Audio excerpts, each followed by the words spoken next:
man. All right.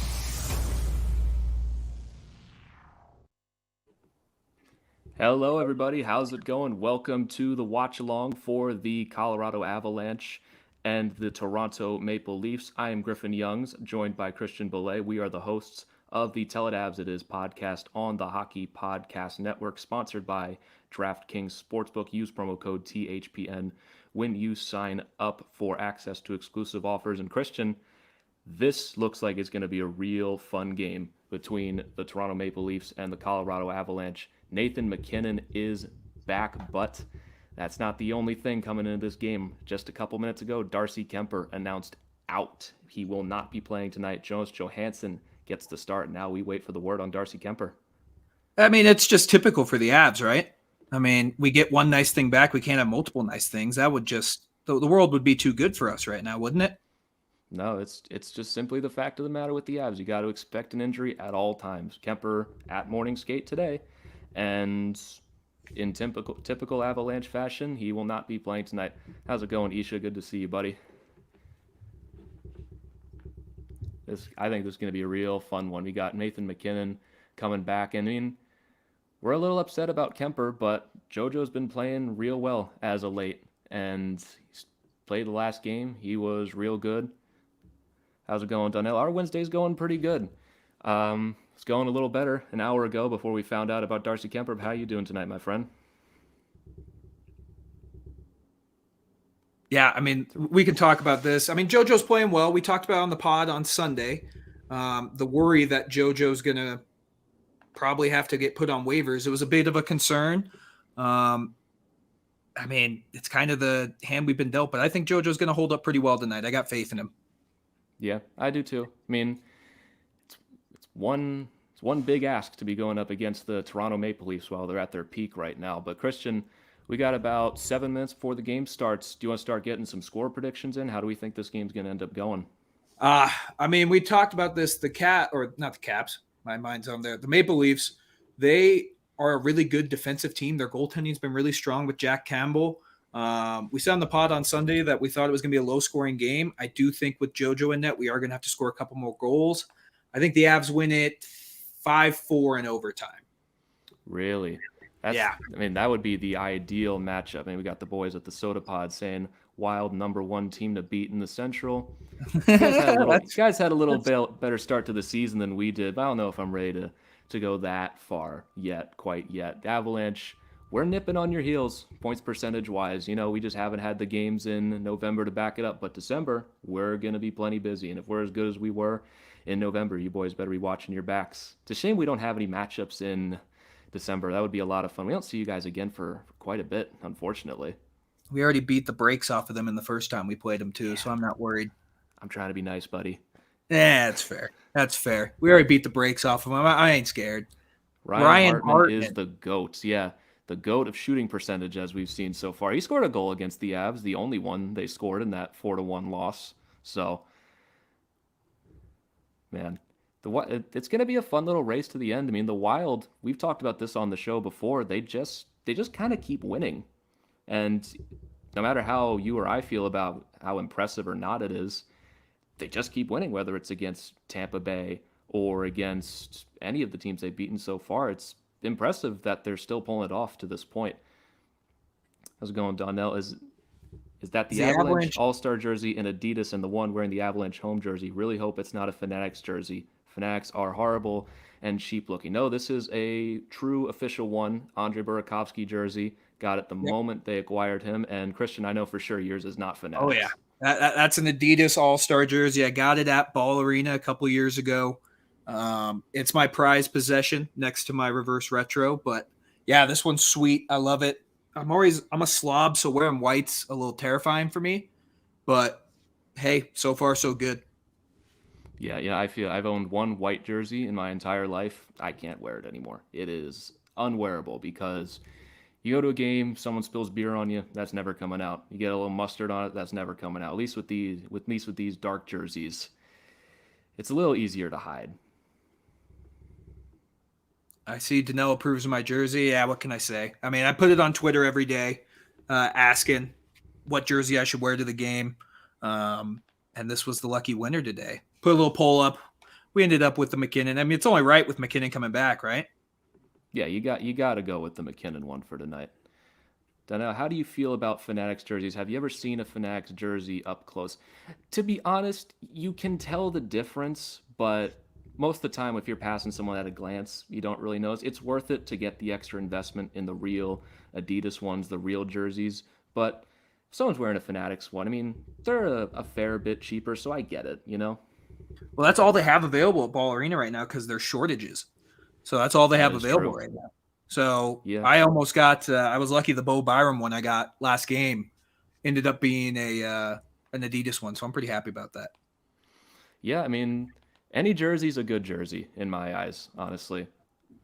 So especially the Avalanche ones. Our base jerseys are just so pretty. You can't deny it. Well, I wanted to get one of my buddies who sits next to me at the game. He was talking about how they only did a limited release on the reverse retros, like a one-time release. I thought that was kind of stupid, but I mean, they could have made so much money off of those. I'm surprised they still aren't selling them right now. Yeah, I completely agree. I mean, the reverse retros, especially ours, the Nordique callback was just so pretty. It's almost like they're burning money by not letting them continue to buy us. Yeah, without a doubt. Like they could have easily made, and we all know the league's hurting for money right now. So um, I Attendance is would, not great. yeah, I think it'd be a good idea. But you want to talk a little bit about the lineups for tonight, since we've already kind of Yeah, we can mentioned it? talk a little. We can talk a little bit about the lineups tonight. The big news, obviously, coming back. Nathan McKinnon, that top line three-headed monster, is back, and it is back for good. Hopefully this time. Hopefully, fingers crossed, no more injuries to that top line. Second line's going to end up looking a lot better too, with some more guys getting pushed down. But Christian, how do you feel having that top line back?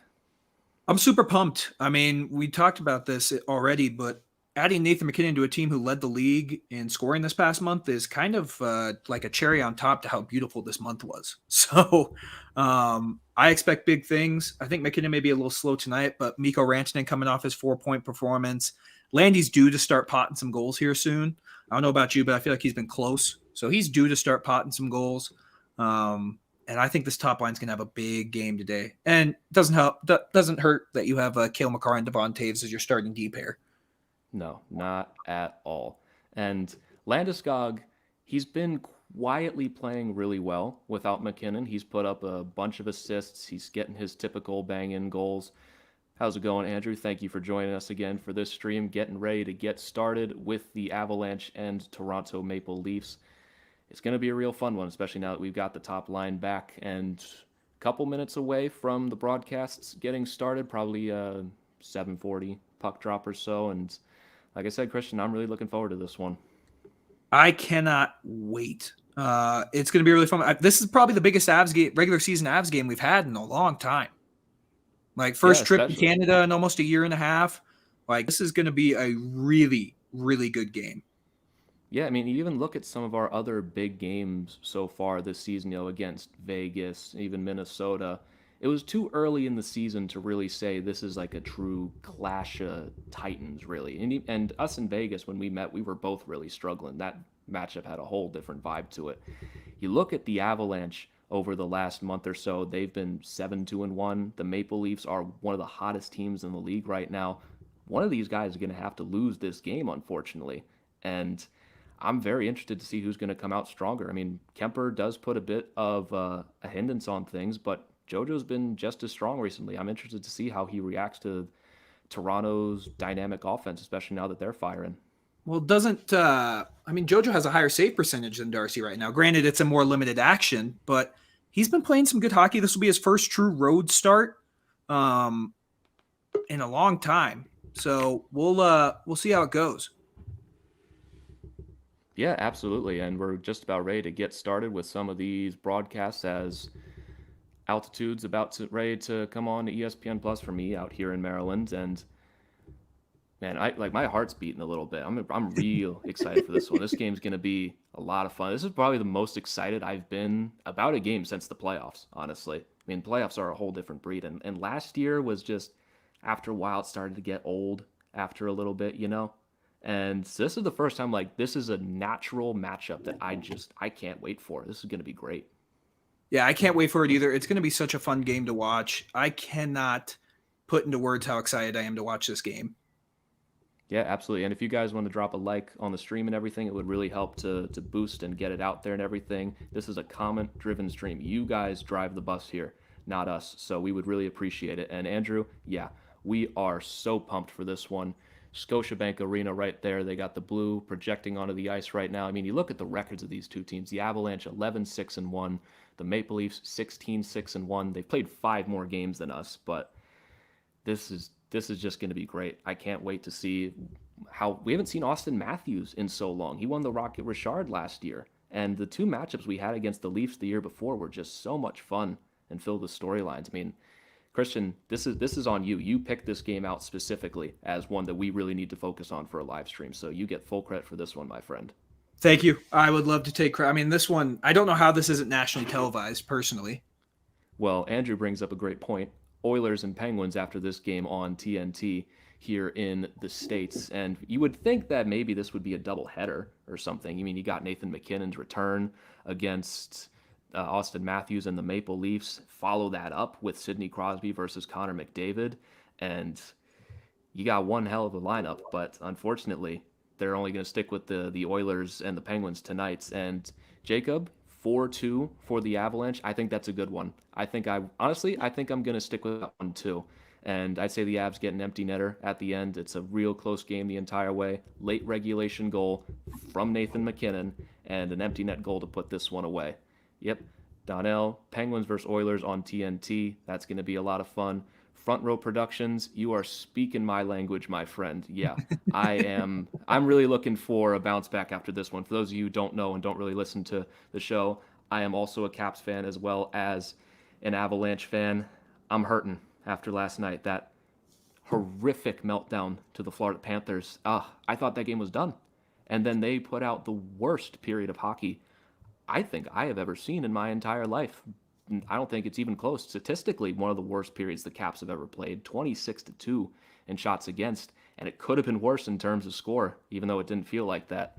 Donnell, this is my question about the Avalanche changing the look. Don't like the blue number on the away jerseys, like the black better, and the pants blue, not a fan.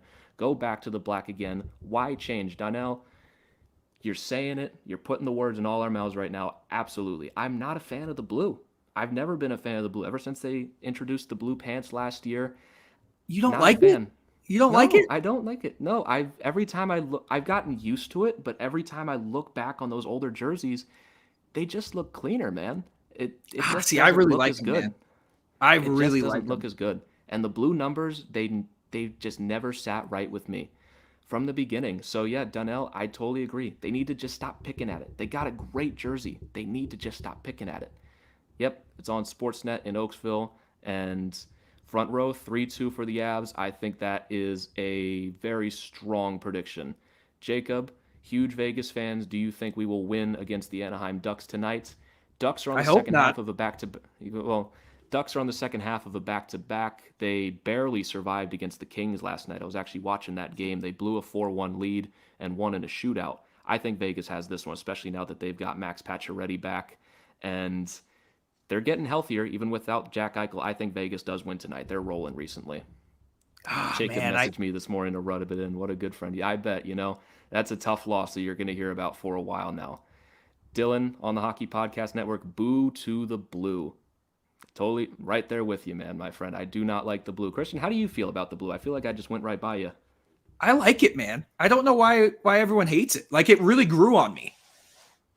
Like, I don't hate it at all. I feel like the kind of thing is that the blue pants are a different color than the blue numbers on the jersey. Like if it's gonna be blue, I feel like they just got to pick a bit and stick to it. You know, I I don't know. Personally, It like hasn't worked for me. I hated it at first, man. Like, I loathed it. I hate it, and it's really grown on me. I don't know why it's grown on me so much, but it really has. I mean, to each their own, I guess. But Donnell says Avalanche 5, Maple Leafs 2. Again, I think that's a real strong prediction. I think we are in for a real good game. I think it's going to be close. I think it's going to be 5. I think someone's going to pull away late, maybe, but I think it's going to be a real good one. And also, Andrew says Sens versus Vancouver. Who is the favorite there? No one. That's Everyone's a loser in that game. that's a very good question, Andrew. Who But is I the do know, favorite because for I that bet on one? it. I bet on it. It's the Senators are plus 100 to win on money line right now by using DraftKings Sportsbook. I got those odds from promo code THPN at sign up. Yeah, that's a lose game. But am I still going to watch it? Yeah, because it's hockey. I don't know what else to say about it. Canucks got a big win Yeah. last night, though. Yeah, they did get a big win against the floundering Montreal Canadiens last night. As for who I think the favorite is there, if I had to pick right now, I'd probably lean towards Vancouver just because the Senators are struggling so much. Even Vancouver's struggling too, but at least they're picking up at the odd win every here or there. Just Canada as a whole has been fascinating so far this season. Just all of them have just been. I mean, they're always in the front of the headlines, but see, Front Row Productions again. Who's in goal for Colorado tonight? It's not Darcy Kemper. He was announced out just a couple minutes ago. Jonas Johansson will be starting tonight for the Colorado Avalanche. And he's been good as of late. I'll absolutely give JoJo that. He has been great in his last couple games, and Kemper has struggled, but I think down the line, this is an injury we're going to have to keep an eye on. Andrew says, hi, Dylan. Always say hi to Dylan. We love Dylan here at the Hockey Podcast Network, and he gives us his prediction 5-3 for the Toronto Maple Leafs. We've got our first Leafs prediction of the night. And usually I'd say, boo, go Avs all the way, but this is a real close one. I would not be surprised if it's 5-3 for the Leafs. I think this is anyone's game at this point. This is a real show me game for both teams here. Toronto, they've been burning hot as of late. I think they've beaten more impressive teams than the Avalanche have as of late. The Avalanche, while they did go 7-2-1, they beat up on teams like Vancouver and Seattle and the like. And Toronto, they've beaten teams like Boston over this stretch. They've just faced a little tougher competition. So this is going to be a real good one for the Avalanche just to see what they're made of here. Donnell asks, where are we live streaming from? Donnell, I am out here in Maryland on the East Coast. Christian is out in Colorado. And it's not always easy being an Avs fan out here in Maryland, but, I do my best sometimes. I love my boys. Christian, how about you? It's not even that great being an Avs fan in Colorado because we're still blacked out on everything. Like, because we still don't have a contract with Altitude and Comcast, so we still can't watch the games, which is a big time bummer because this has been a peak time for the Avalanche being good, and we can't watch games, so you have to use the VPN. And I'm finding out tonight that the VPN, they blocked the VPN now. So there truly is no other way to watch the games than to do it in a way that's frowned upon. Yeah, it's unfortunate. Donnell also continues Canucks versus Canadians battle of the bottom feeders last night. That is absolutely true, my friend. These two Canadian teams they just cannot escape the headlines right now. Front Row Productions, I'm in Maryland. Good to see you here, my brother. We love it out here on the East Coast, sometimes at least, not always perfect, but Maryland, it's got its perks sometimes, I will say that. And we're just about ready for puck drop here. They're singing the national anthem out there at Scotiabank Arena. Why is O Canada such a good national anthem, man? Dude, it's so good. Thank you for bringing that up. I love it. I love that good. national anthem. Like I know I'm an American, but that national anthem gets me going every time you hear it. I'm right there with you, man. Like hearing that before a hockey game, I feel like just has a different energy to it than the American national anthem does. It just has such a strong vocals behind it, I guess I would say. But we're just about ready to wrap those up here. Nazem Kadri, we just got the word, will be starting against his former team Hell yeah, tonight let's go. against the Toronto Maple Leafs. Wouldn't have it any other way. He has been one of the best players in the league as of late and named the third star of the month for November. Christian, what did you make of that? Rightly deserved. I mean, he was fantastic all last month. Stepped up when we needed him most, and I'm really excited to see how he plays with McKinnon back in the lineup, because I think we all had worries about the Avs second line when Comfer went down. You bump up Big Val, but that was our best line while McKinnon was out, and it frankly wasn't even close. Yeah, and that's not even a knock on the first line. It's just how good the second line was. Nazem Kadri is on pace for not only the best season of his career, but probably doubling a lot of his totals. We'll see if he can sustain that, and tonight will be a big pressure game for him. Isha says, well, we say the same thing about your national anthem. I feel like it's always a case of the grass is greener on the other side. You know, you hear the American national anthem here every day, every sporting event. I'm sure it's the same thing for you guys out in Canada. So when you hear the other one, you're like, man, that just sounds so nice, so pleasing to the ear. You know, I always find myself singing the Canadian national anthem. I always find myself singing it. It's just such a great national anthem. I can probably sing the Canadian national anthem better than the American one, just in terms of pitch. It's better that way. No one wants to hear us sing, but if we get a little crazy, we can get out there. You really don't like it, Ish? Oh man, I love the Canadian national anthem, man. I love it. And I mean, the one thing about anthems is that they are still going as we speak. They just wrapped right now, so we are getting ready for puck drop. Here is 7:40 Eastern time, 5:40 Mountain time.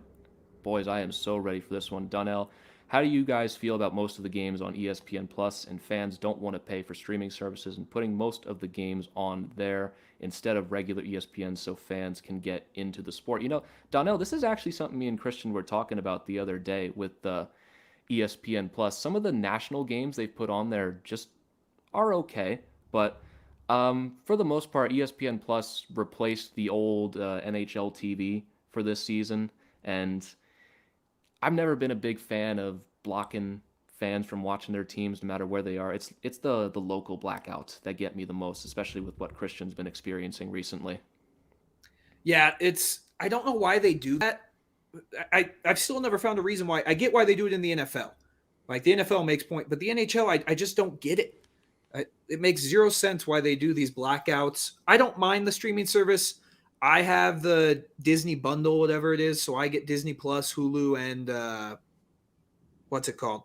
ESPN Plus for $12.99 a month. I like it. I had NHL TV last year. They're about the same, personally, in my opinion. I don't know what your thoughts are on it, Griffin, but I think they're pretty similar. Yeah, they're pretty similar. I usually used Center Ice for mine, so that was just back when I had cable and such, so I never had the pleasure of using NHL TV. And puck drop is underway here in Toronto. 40 seconds into the game, a shot on goal for the Leafs right away, and looking like we're ready for a barn burner. And look who's on the ice, none other than Nathan MacKinnon making his return against the Leafs top line. This is going to be a fun one. Yep, Andrew, we are pumped here too. We'll see you soon when you come back. Nhl says ESPN doesn't care about the NHL. Their top sports are the NFL and the NBA. And Nhl, you are absolutely right about that. And unfortunately, that's just the reality of hockey sometimes, is that we are more often than not second fiddle to the NFL and the NBA, which is a shame. NHL is it's the best league, it's the best sport, but we still got to find a way to appeal to the casual fan, I would say. Dylan says 7-1 for the Avs. Leafs suck. Yeah, you're getting no complaints here, my friend. I would be very happy for a 7-1 Avs win in Toronto. If that happens, I need that kid to make all my gambling picks. Yeah, absolutely. That would be so much fun. You know, we're going back and forth here in the first minute and 20 seconds or so. Good chance for Marner has that one taken away. This shot goes wide from TJ Brody. The Leafs turning on the pressure here. Avalanche trying to get this puck out of the zone now. First line on, and a delayed penalty coming up on the Leafs, or rather on the Avalanche. Doesn't look like there's one coming at all, really. Maybe a mistake on the graphic there, but Avalanche trying to keep this puck into their own zone. This is living up to my expectations so far. This is looking like some good old-fashioned fire wagon hockey. It's the best, right? Yeah. Highly skilled teams going at it here. First goal is going to be a big one here. You can pretty much feel the energy from Well, Scotiabank Arena right now. well, Looks like it was a mistake on the graphic, but there is okay. no penalty coming up here. Well, we had I think the Avs are probably one of their record when they score first has to be pretty darn good. Yeah, absolutely. I mean, you score a first goal of the game, you're setting yourself up pretty nicely here. And Toronto, from what I remember, they've got a good one too. And especially at home, you want to go in there and quiet that crowd early. No. Yeah, I That mean, goes if we wide can from quiet McDermott. the This crowd. one's still coming out in front. Leafs, they're getting some good looks here early on, much better than what the Avs have gotten. Well, that's This how it looks is going like to be on every road game. The Leafs are just as jacked up for this game as the Avs are. Like this is a big game for the Leafs. They know they can compete, but we've talked about this before that teams want to gauge how they are against the Avalanche because the Avs are considered a cup contender. Yeah, that's just par for the course of having these kind of expectations on you and winning the President's Trophy last year. People want to measure themselves against you. And as much as we've had this game circled on our calendars for the while, it's probably been the exact same for Toronto. And no, it's going to be a real fun one. It's lived up to my expectations so far as the bottom Sixers kind of go up against it now. Darren Helm chases this one down. That's the thing about the Avalanche. What gives them the edge over the Leafs is that we just have better depth than they do. Even though Toronto's depth has been great this season, I'm talking at least on paper, maybe. But in terms of star power, I mean it's up to personal preference as to who you prefer. You got McKinnon, Rantanen, Landeskog. You've got Matthews, Marner, Nylander, Tavares. It's all good stuff. Donnell says, what are your thoughts on the Devils giving Jack Hughes an 8-year contract after coming back from his injury? You know, I think it's a risk situation, but at its best, the Devils are getting a steal with that contract. Jack Hughes living up to his potential for $8 million, that could end up being one of the better contracts in the league. And in terms of the injury, he's a younger player. He's going to get banged up a little bit. He's not the biggest guy in the world. He's just going to be a little more susceptible to it, I would say. But as he gets older and physically more mature, it's going to be a thing less and less. So I like it for the Devils. You're signing your franchise face for the foreseeable future. You don't have to worry about it again. You get it over and done with. I think it's a smart move for them. I like it. He hasn't provided the stats. I mean, when McKinnon signed, I think there were some people hesitant about that for sure, but it's worked out pretty damn well.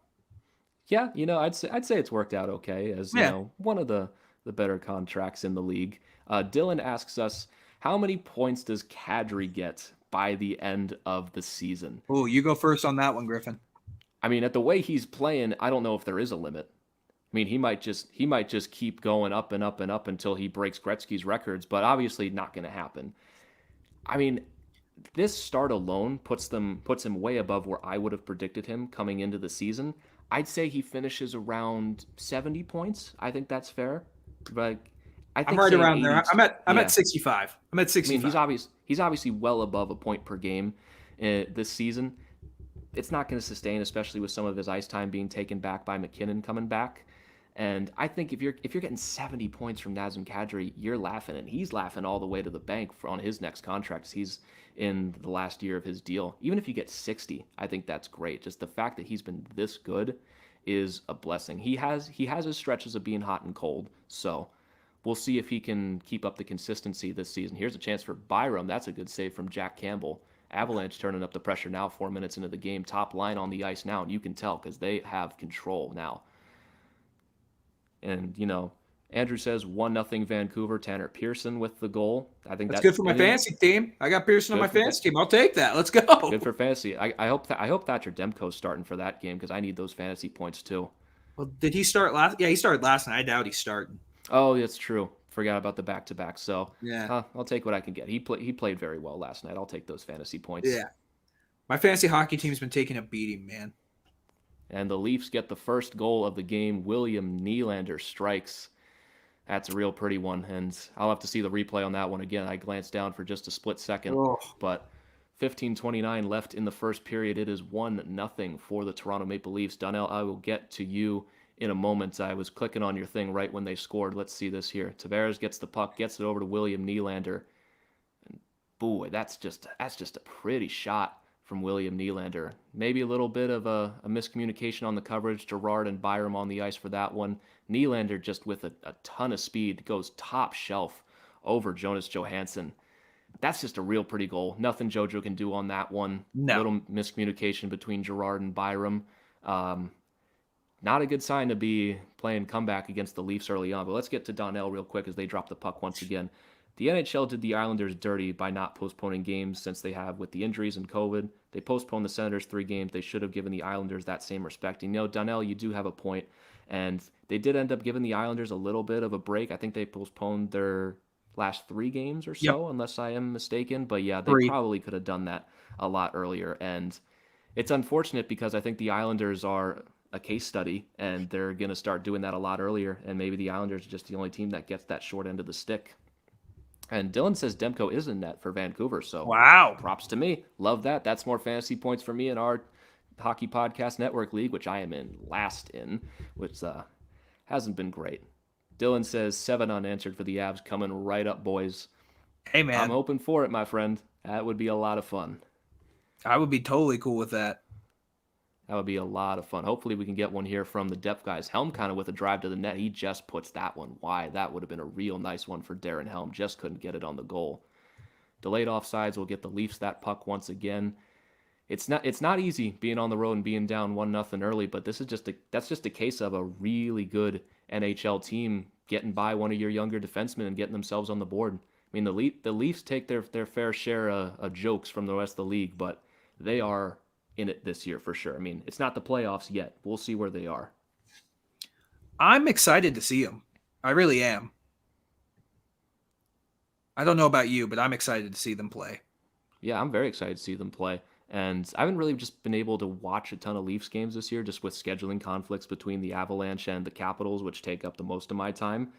But this is really the first time I've been able to sit down and really watch a Leafs game. And they look impressive. They are all over it. Donnell, continuing our conversation from earlier, they postponed 2 Islanders games, but are the oldest team in the NHL. They look old and slow, don't you think? Yeah, the Islanders, they're one of the bigger disappointments in the NHL right now, and a lot of that can be contributed to their COVID situation and the injuries, but they just haven't looked like the Islanders. The thing about the Islanders is their system and being able to replace guys. It just hasn't looked that way so far. I don't want to count them out because, as we know, they are a late season and playoff team. There's a lot of season to go, but yeah, they look a little old and slow right now. Yeah, Matthews looks very weird with no mustache. We'll see if that increases his aerodynamics coming into this game. But yeah, he looks like he's 15 years old without that thing, man. Well, yeah, except the fact that on top of his head, he's bald. Yeah, Austin Matthews is a very interesting looking individual, I would say. He really is. He truly is. Truly is. Like a human being. I will say, if we talk about the game a little bit more, the top line looks pretty solid so far. I think they're creating some chances. They are flying out there, Christian. I mean, they are looking real good. I mean, it's 1-0 right now. It took one little miscommunication from Gerard and Byram, and Nylander broke right by him. But I'd say this game's looking exactly how I expected up to this point. I kind of expected an early goal from either side, but we're hanging with them the whole way. We're shutting down a lot of their chances, and it's been pretty equal in terms of zone time, I would say. Shots on goal are 5-2. Jason Spezza makes it 2-0 for the Maple Leafs on a loose puck in front. 2-0 Toronto early on, 12:03 left in the first period. Boy, not the best start for the Avs right now. Yuck, man. This not good. That's a depth. I'd say some more choice words here if we weren't live. Yeah. Simmons gets that puck to Spezza, feeds that one out in front. JoJo just loses it in his pads, and Spezza buries it behind him. That's a good heads-up play from Jason Spezza. A Nick Ritchie shot deflects off of Wayne Simmons, it looks like, catches JoJo by surprise, unable to fully corral that puck. It's 2-0 for the Leafs early on. This is going to be a tough hole for the Avalanche to climb back out of here. Not feeling good, Griffin. Not feeling good. Well, if I could spin this a little positively, plenty of time for a comeback. I mean, it was the night of the comeback last night. I think 3 different teams came back from 3-goal deficits last night. Sorry, making this up. The Panthers came back from a 3-goal deficit. The Lightning came back from a 3-goal deficit, or the Blues, came back from a 3-goal deficit, and the Kings came back from a 3-goal deficit. So, I mean, you're right. There's still a ton of time, but we will see. Yep, we will definitely see. And catching up on some of these comments here, Donnell wants us to talk about what are our thoughts on the Rangers' start to this season so far. I didn't know what to think about the Rangers coming into this season. I didn't like their offseason, but much like Minnesota, they've just kept winning. And their goaltending is, in my opinion, the best in the league. Igor Shesterkin is probably my front runner for the Vezina right now, maybe alongside Jack Campbell in Toronto. And I can't deny him. I'm not a huge Rangers fan, but I can't deny the success they've been having. And if their goaltending sustains, they're going to make the playoffs here. And I don't know if anyone, well, some people had that expectation. I really didn't because of how stacked the Metro is. But if they get that kind of goaltending from Shesterkin, they're going to be just fine. Christian, what do you think? I love the Rangers. I think they're a good team. Shesterkin's a great goaltender. I like Georgiev as a backup. Panarin's been playing well. They just keep winning. Like you said, I wouldn't like Panarin's not having a great year. Neither is Zibanejad, but they just keep winning. Yeah, I feel like they're kind of being propped up by their goaltending a little bit, but there are worse problems to have. Mm-hmm. You've seen teams get sunk by not having goaltending, and the thing with the Rangers last year, I've got plenty of Rangers friends that told me all about their season last year, is that they started pretty poorly, and while they ended up being strong late in the year, they dug themselves too deep of a hole and missed out on the playoffs. If they started better, they would have made it, and so this is very positive news for them. Switching gears a little bit towards Dylan, who wants our unbiased opinion. Are the Avs your favorite to win the Cup? Dylan, in my unbiased opinion, it feels early to say definitive favorite. But when I think about who's lifting this Cup at the end of the year, I still go with the Avs. The Panthers, they're a great team right now. And things change in the playoffs, honestly. And while the Avalanche might not win the President's Trophy, I do think we have the talent. We've been through the heartache in the playoffs. And as long as we just get in and get hot at the right time, we have the pieces to do it. So, yes, I would say we are still favorites to win the Cup here. Yeah, it's tough. I do think we're the favorite to win the Western Conference. The East is just loaded this year. Good shot right there by Berkey. The East is loaded. I think the Panthers are really good. The Lightning, I'm not going to count them out until someone beats them. I know Griffin doesn't want to say this, but the Caps are really good this year. The East is just loaded. I do think the Avs are the favorite in the West, but if you had to put a gun to my head, I would say the Avs are the favorite. Yeah, you bring up a great point there. It's something we talked about on our episode the other day. And who's going to beat this team before the second round? The only team we really came up with was maybe Dallas. And even then, we'd still have the edge over them. Vegas, we wouldn't see them until probably the conference final. I mean, the Pacific top three looks pretty good this year. You got Vegas, who is Vegas. Edmonton, don't really believe in them for the playoffs, but if they continue what they're doing in the regular season, they're a threat. And Calgary, watch out for them. That is some playoff-style hockey they're playing right now, and it's working. I want to be afraid of Calgary, but the last time we faced them, we just thoroughly beat them. So... yeah, that's true. I mean, a little different team now. I'm interested to see our matchups with Calgary this year. I think that's going to be a real fun one. Yep. Is Nathan sleeping? He's been doing all right so far for the most part. Top line's not been the problem. The Leafs are just capitalizing right now. Plenty of time left in this one. Dylan says, awesome job, boys. Have a good night. Dylan, see you later, my friend. And you're doing some great work over there with your Vancouver podcast. Can't wait to hear your next episode. And Donnell getting us fully caught up on comments. What are our thoughts on the Coyotes going back to the Kachina and the Sabres and Senators going back to their retro looks? Honestly, I love it. We had a guest on a couple episodes ago who gave me the first ever take that he didn't like the Kachina jerseys, which I frankly never heard before. I love the Kachinas, honestly. It's one of the more unique logos in the league, and it's just a real clean look for the Coyotes. And the Sabres jerseys, one of the best in the league. It's a shame that team isn't great because they look great when they're on this, especially with that gold trim. Oh, it's just so pretty. It's unbeatable. I really like the Flames ones too. Since they've gone back, I really like the Flames jerseys. Yeah, the Flames reverse retro jerseys to me were one of the best. That was a real good jersey for them last year. Yeah, it was a real good jersey. Looks like we're getting back to some of the action here at Scotiabank in Toronto. 2-0 for the Leafs early on, not even halfway through the first period. And is Nazem Kadri getting kicked out of the face-off circle again? That's never happened. No way. Before. That never happens, Griffin. I have never seen that happen. Oh, he didn't, actually. And he wins the draw. Good. Surprise, surprise. Nice little shot from the corner from Eric Johnson. Good kick out from Jack Campbell. hopefully we got to get one back here before the end of the first. That's number one objective right now. You put some doubt in their mind going back in the locker room. If you can get two, obviously that's great, but it's gonna be a rough. Oh boy, big chance in front of Jonas Johansson, just unable to get that by. Is that Joey Anderson, I believe, for the Leafs? Hard to make out the name on the back there, but the Leafs with some more pressure on again. That shot gets blocked by Berkey. Shots on goal to this point are 7-4 for the Maple Leafs. You know, you look at the goals of this game so far. The Nylander one's not on JoJo. Second one, you'd like him to cover up that puck, but that's a crazy deflection, and it's a tough one. It's a tough hole to dig yourself out of early on. Christian, what have you made of this one so far? It's gone about as I'd love to say it's expected. Like you expected the Leafs to come out with a little bit of pizzazz in the first 10 minutes of the game, and they have. I mean, that Nylander goal was beautiful. It's just a perfect shot, not much you can do. And then the second one's just a good deflection.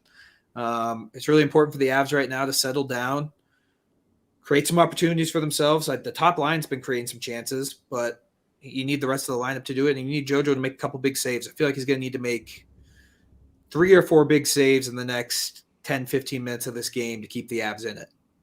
Yeah, and you look at the guys on the ice right now for the Maple Leafs, they got their big guns on.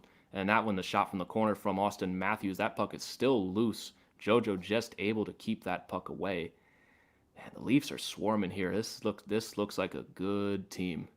Yeah, that's what I'm saying, man. They're going to have to survive, I think, this first period at least. Yeah, it's one thing to be down 2-0, but against the Leafs, I mean, sometimes that just happens. It's shocking to me this team's never won a playoff round before. They're just too good for that. Too good, but I mean, the Canadians were just on a roll last year. I mean, that team's good. Oh, that Canadians team was pretty solid. I thought that was the Maple Leafs' best team in a long time, and I just don't know if their goaltending is going to get them all the way through to the Cup final. Personally, I would love to see an Avs Toronto Stanley Cup final. I don't know about you. An Avs Toronto Stanley Cup final. You know, I don't hate the Leafs whatsoever, but I do want this to come off the right way. I would hate that matchup simply because it is Toronto, and no matter what, if the Avalanche win that series, it would be the Leafs lost, and that would be the story. If the Leafs beat the Avalanche in that final to win the Cup, you would see nothing but documentaries about it for the next 50 years. I think I would take literally any other opponent in the final, honestly. Not because I think we don't match up well against the Leafs, but because of the mecca that Toronto is. I think I would rather just avoid the headache altogether. I would not be able to handle losing that series. I think it'd be fun. Slinky says, I feel like once the Leafs get past the first round, that monkey's going to be off their back. I feel the same way. And, you know, growing up a Caps fan too, I've seen it happen. Oh, that's a beautiful setup by William Nylander to John Tavares. He just sailed that one wide. That would have been one of the goals of the year on a setup on the year by William Nylander is so good, man. He is such a good hockey player. Remember when they signed him to that deal and people were giving him grief about it? Yeah, it was probably more because of the way that deal got signed with the holdout and everything, but that contract has probably aged the best of most of the Maple Leafs, maybe outside of Matthews. Oh, that puck comes out in front, almost a lucky one for the Avs as that puck gets cleared out for an icing against the Leafs. We've got 6:55 to go in the first period. It is 2-0 for the Toronto Maple Leafs. Remember, guys, if you could remember to drop a like on the stream and everything. This is a like and comment-driven stream. The more you guys talk to us, the more you like it, the more the stream gets boosted. You guys drive the bus here, not us, and we are so, so very thankful to you for joining us here today, watching this game with us. We love you guys. Getting back to some of these comments here, Andrew says, McKinnon is a beast and Cadre sucks. You got half of that right. Cadre's pretty good, but McKinnon, he's real good. We love McKinnon here, and Cadre, that was almost a good setup by Berkey to Nichushkin here. Catching up on some of these comments again here. The Beer Sports Whatever podcast says, awesome stream, guys. I just subscribed. Thank you very much. We appreciate you so, so much. We'll be sure to check out your channel once this stream wraps up. And Andrew says, High City Life. Donnell says, the worst NHL fans is the Flyers, Penguins, and Bruins. And for Canada, maybe the Maple Leafs and Canadiens. I don't think I have a single disagreement there, honestly. I think you just knocked them all right off. Really? What do you think? Yeah. I don't hate Canadians fans. I don't live in Canada. I'm sure some Canadian people will give me some grief. I don't hate Canadians fans. I think in terms of just Canadian teams, I would put those two on there. Maybe not for the whole league, but in terms of the 7 Canadian teams, Canadian fans can be pretty brutal. Yeah, that's probably true. Like for me, the worst fan base is the Vegas Golden Knights, personally. Honestly, you're probably right on that one, and I'd still give them time because they're new. But I feel like historically, they're that spoiled child, and I guess the Avs were kind of that way too. Their team was really good at the beginning, and now they think they're like the best fans in the NHL, and they are the farthest thing from it. Yeah, and well, we've got Richard Flores of the Sporty with Corey and Richie podcast covering the Arizona Coyotes saying, wait, just saw Darcy's hurt. Could have told you that would happen. Richie, I think you did when I had you on a couple months ago and we were talking about the Darcy Kemper trade for the Avalanche. We're just hoping that it's not serious. He was at morning skate today. He played a couple nights ago. We're hoping it's not serious, but as I'm sure you're more than aware, you never really know with Darcy. This could be a pretty significant chunk of our season relying on this next update for Darcy Kemper. And continuing the worst fan conversation, Isha says, Canucks fans burnt their city to the ground twice, and that's coming from a Canucks fan. Yeah, Canucks fans are very passionate, as I'm sure I am horrendously underselling. Canucks fans, very, very passionate. It's a shame that team just hasn't been run right over the last decade or so. Canucks fans really do deserve better. I like them, honestly. I like Canucks fans. I've never really met many Canucks fans that I don't like. They're a really passionate fan base, and they're very realistic about their team. I mean, they know what's going on. They know what's going on. I'd say another fan base I really just don't like, and that's just from experiences in Ball Arena. The Blackhawks and Blues fans are some of the worst. Just some of the worst fans to deal with. Yeah. I mean, I feel like that can be more of a regional thing, like our experiences with people. Every fan base has their group of people. We aren't saints. The Avalanche have their group of people that I'm sure are extraordinarily obnoxious. I'm not going to sit here and deny any of that, but with the Blues, I like Blues fans for the most part. There's obviously that same group of people that can go to road games and just be obnoxious. Great chance for Mikko Rantanen gets turned aside. Top line is rolling. Blackhawks fans. He hit the post there. Mikko hit the post. Looked like a good save for Jack Campbell there. I couldn't get enough of a good look at it, but the Avs are getting their opportunities here. Catching up again still on some of these comments. Best of wager. 3-0 for the Toronto Maple Leafs. Austin Matthews. How do you leave him wide open? You can't have that. Mustacheless Austin Matthews. That's a brutal one. You can't give that up, man. I got to see who blew some of the coverage on that one. That's bad. I don't know how you leave that guy wide open. Michael Bunting gets around Taves, sends that one into the corner. Picked up by Marner. Matthews all alone in front of the net. Just how does that happen, man? Oh my God, that's bad. There is not anyone within the next zip code of him. That just can't happen, man. Yeah, I mean, great goal between the legs, beautiful goal. Nothing JoJo can do for that one, but honestly, I couldn't even tell you who the defensemen were on that play. They're not in frame. I mean, come on, guys. That's so bad. Oh, that's so bad. Man, oh man, that is not pretty whatsoever. I mean, I wanted to blame the first guy I saw, which was like McKinnon and Rantanen, but guys on the ice here for defensemen are Taves and McCarr. Taves chasing guys out in front. That honestly, that's just really smart from Austin Matthews. One of the things that Steve Dangle says about great goal scorers is that they make you forget they exist. And that's pretty much what happened there. Austin Matthews made everyone forget he existed and got alone in front of the net for a real pretty goal that we're going to see on the highlights here for next couple weeks, I would say. But 3-0 for the Leafs. We still got 5 minutes to go in the first period. Not pretty. Shots on goal, 10-5 for the Maple Leafs. It's not going to look pretty for JoJo's save percentage, but these are not his fault. This is the Avalanche leaving him out to dry, unfortunately. Yeah, and I mean, JoJo's not the type of goalie that can necessarily steal you a game yet in the NHL. No, not, and especially not like this. I don't think Andrei Vasilevsky's stopping some of these shots. Yeah. There's a good shot from Gerard through some traffic, gets deflected by Aubé-Kubel, but stopped by Jack Campbell. Avalanche have a decent little hole to dig themselves out of here. 4:44 left in the first period. It is 3-0 for the red-hot Toronto Maple Leafs, and you got to get one here before the end of the period. You can't just go into the locker room down 3-0. This could snowball real bad. Yeah. I mean, this is new for an Avs fan. We haven't gotten our booties kicked in a while. No, not at all. I mean, even the Dallas game, it got out of hand a little early. It was 2-0 in the first 2 minutes, but the game only ended 3-1.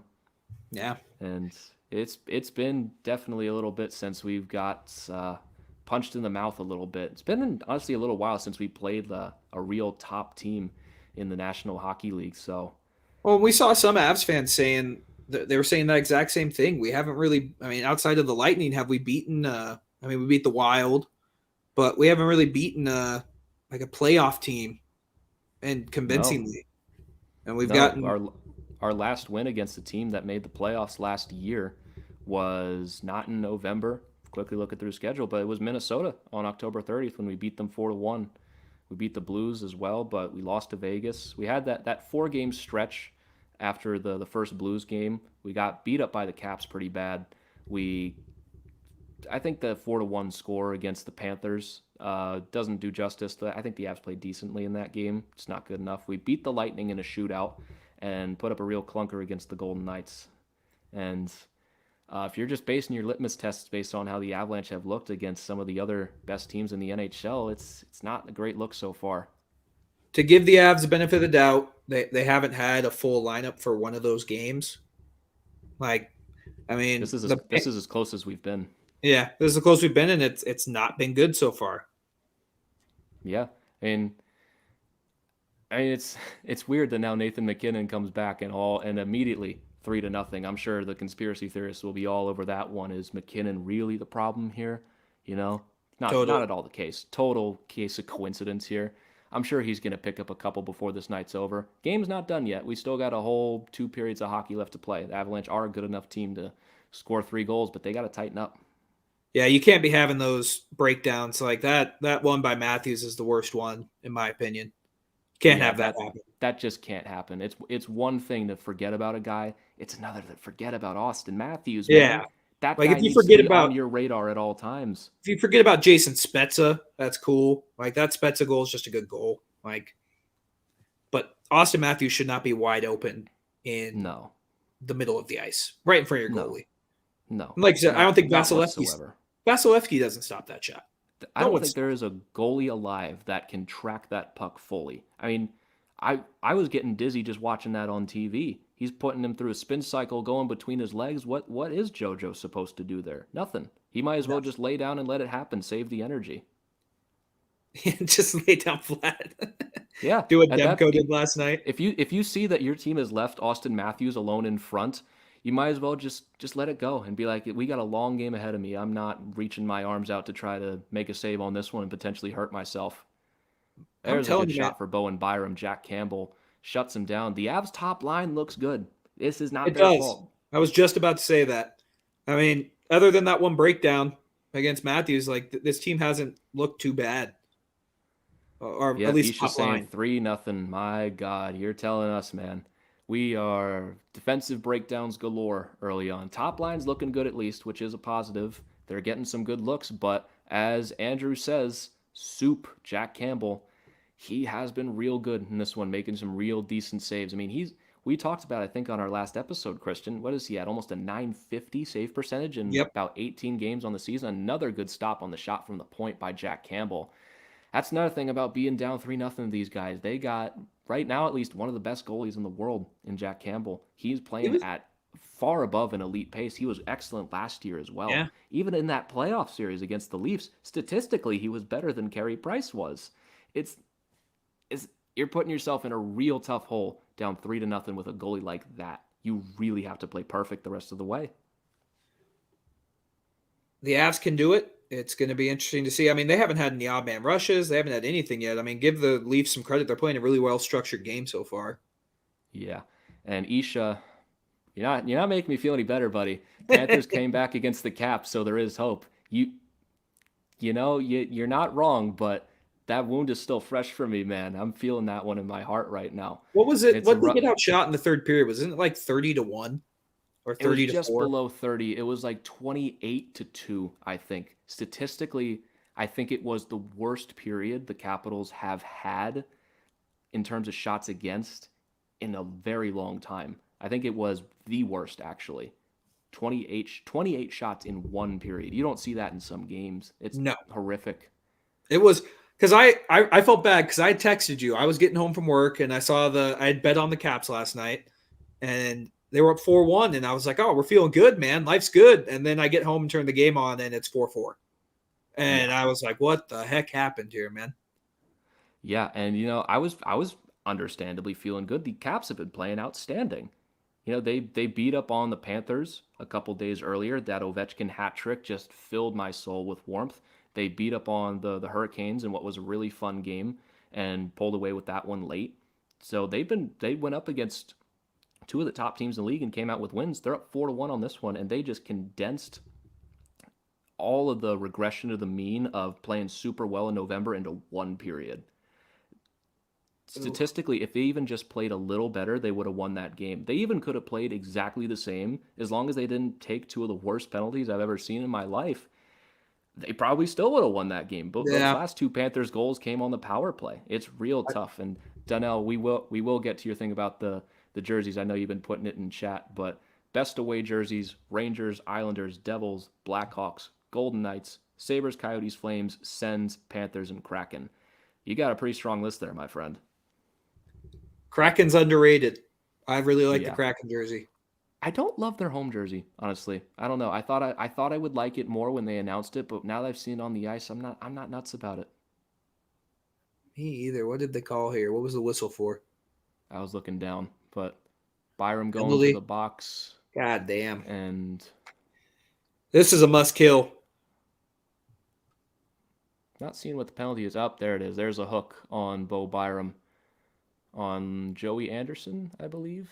See, you know what I don't get? Why isn't that official in the corner calling that? I don't know, man. I just don't get. 2 minutes for hooking to Bo Byram. First power play of the game goes to the Leafs. They can put this one away, honestly, if they can score on this one. I don't remember how effective their power play has been recently, but probably pretty good. Probably pretty good. Last year it was. Here it is. 24.2% for the Leafs, 8th in the NHL against the Colorado penalty kill, which is 27th in the league at 75%. Not a great matchup here. Big kill coming up for the Avs. I don't know if I can even watch, man. Oh, man. I'm glued to the screen right now. Val Nichushkin able to get that puck out of the zone. Jacob saying, bro, this game is bad. We feel you, buddy. We've got to sit here through the whole thing. Oh, that's a dangerous chance just broken up in front. And Marner skating this puck in. Nylander with a shot right into the collarbone of JoJo. He makes that save. Oh man, this has the potential to get real ugly. I can't watch, man. I can't watch. Yeah. And I know that's our job right now to watch. Let's watch the Vegas game in 2 hours. We will have some Vegas streams coming over the coming weeks if you're into that, Jacob. We try to have at least every day or so, at least kind of like that, a stream for at least one of the games going on. We promise we'll have some Golden Knights games coming up for you in the near future. Also, guys, if you want to leave a like on the stream and just keep doing what you're doing, keep talking to us, we really do appreciate it. It does help drive the stream and everything and help drive the channel. We really do appreciate you guys joining us here for this one. It does mean the world to us.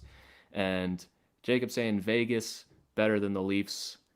I mean, this Leafs team is pretty entertaining, man. And Vegas, once they get healthy, they'll get there. But this Leafs team is much watched right now. Isha's saying everyone Leafs. I can see why you'd feel that way. Jacob saying, Christian, if you can't watch, just close your eyes, dude. They have been. They have been. Yeah. I can't do this, man. Still a long way left to go in this power play here. The Leafs are still pushing. We just cannot get this puck out of the zone. Finally able to get it out, none other than Logan O'Connor. But halfway through this power play, 1 minute left to go. Andrew, I've skipped your comment. Which one did you have? You don't like the Vegas gold helmets with their white jerseys. Oh, they're terrible. I don't love shiny helmets. The Kings tried to do the same thing, and it just didn't work. The helmets, I like For example, Toronto.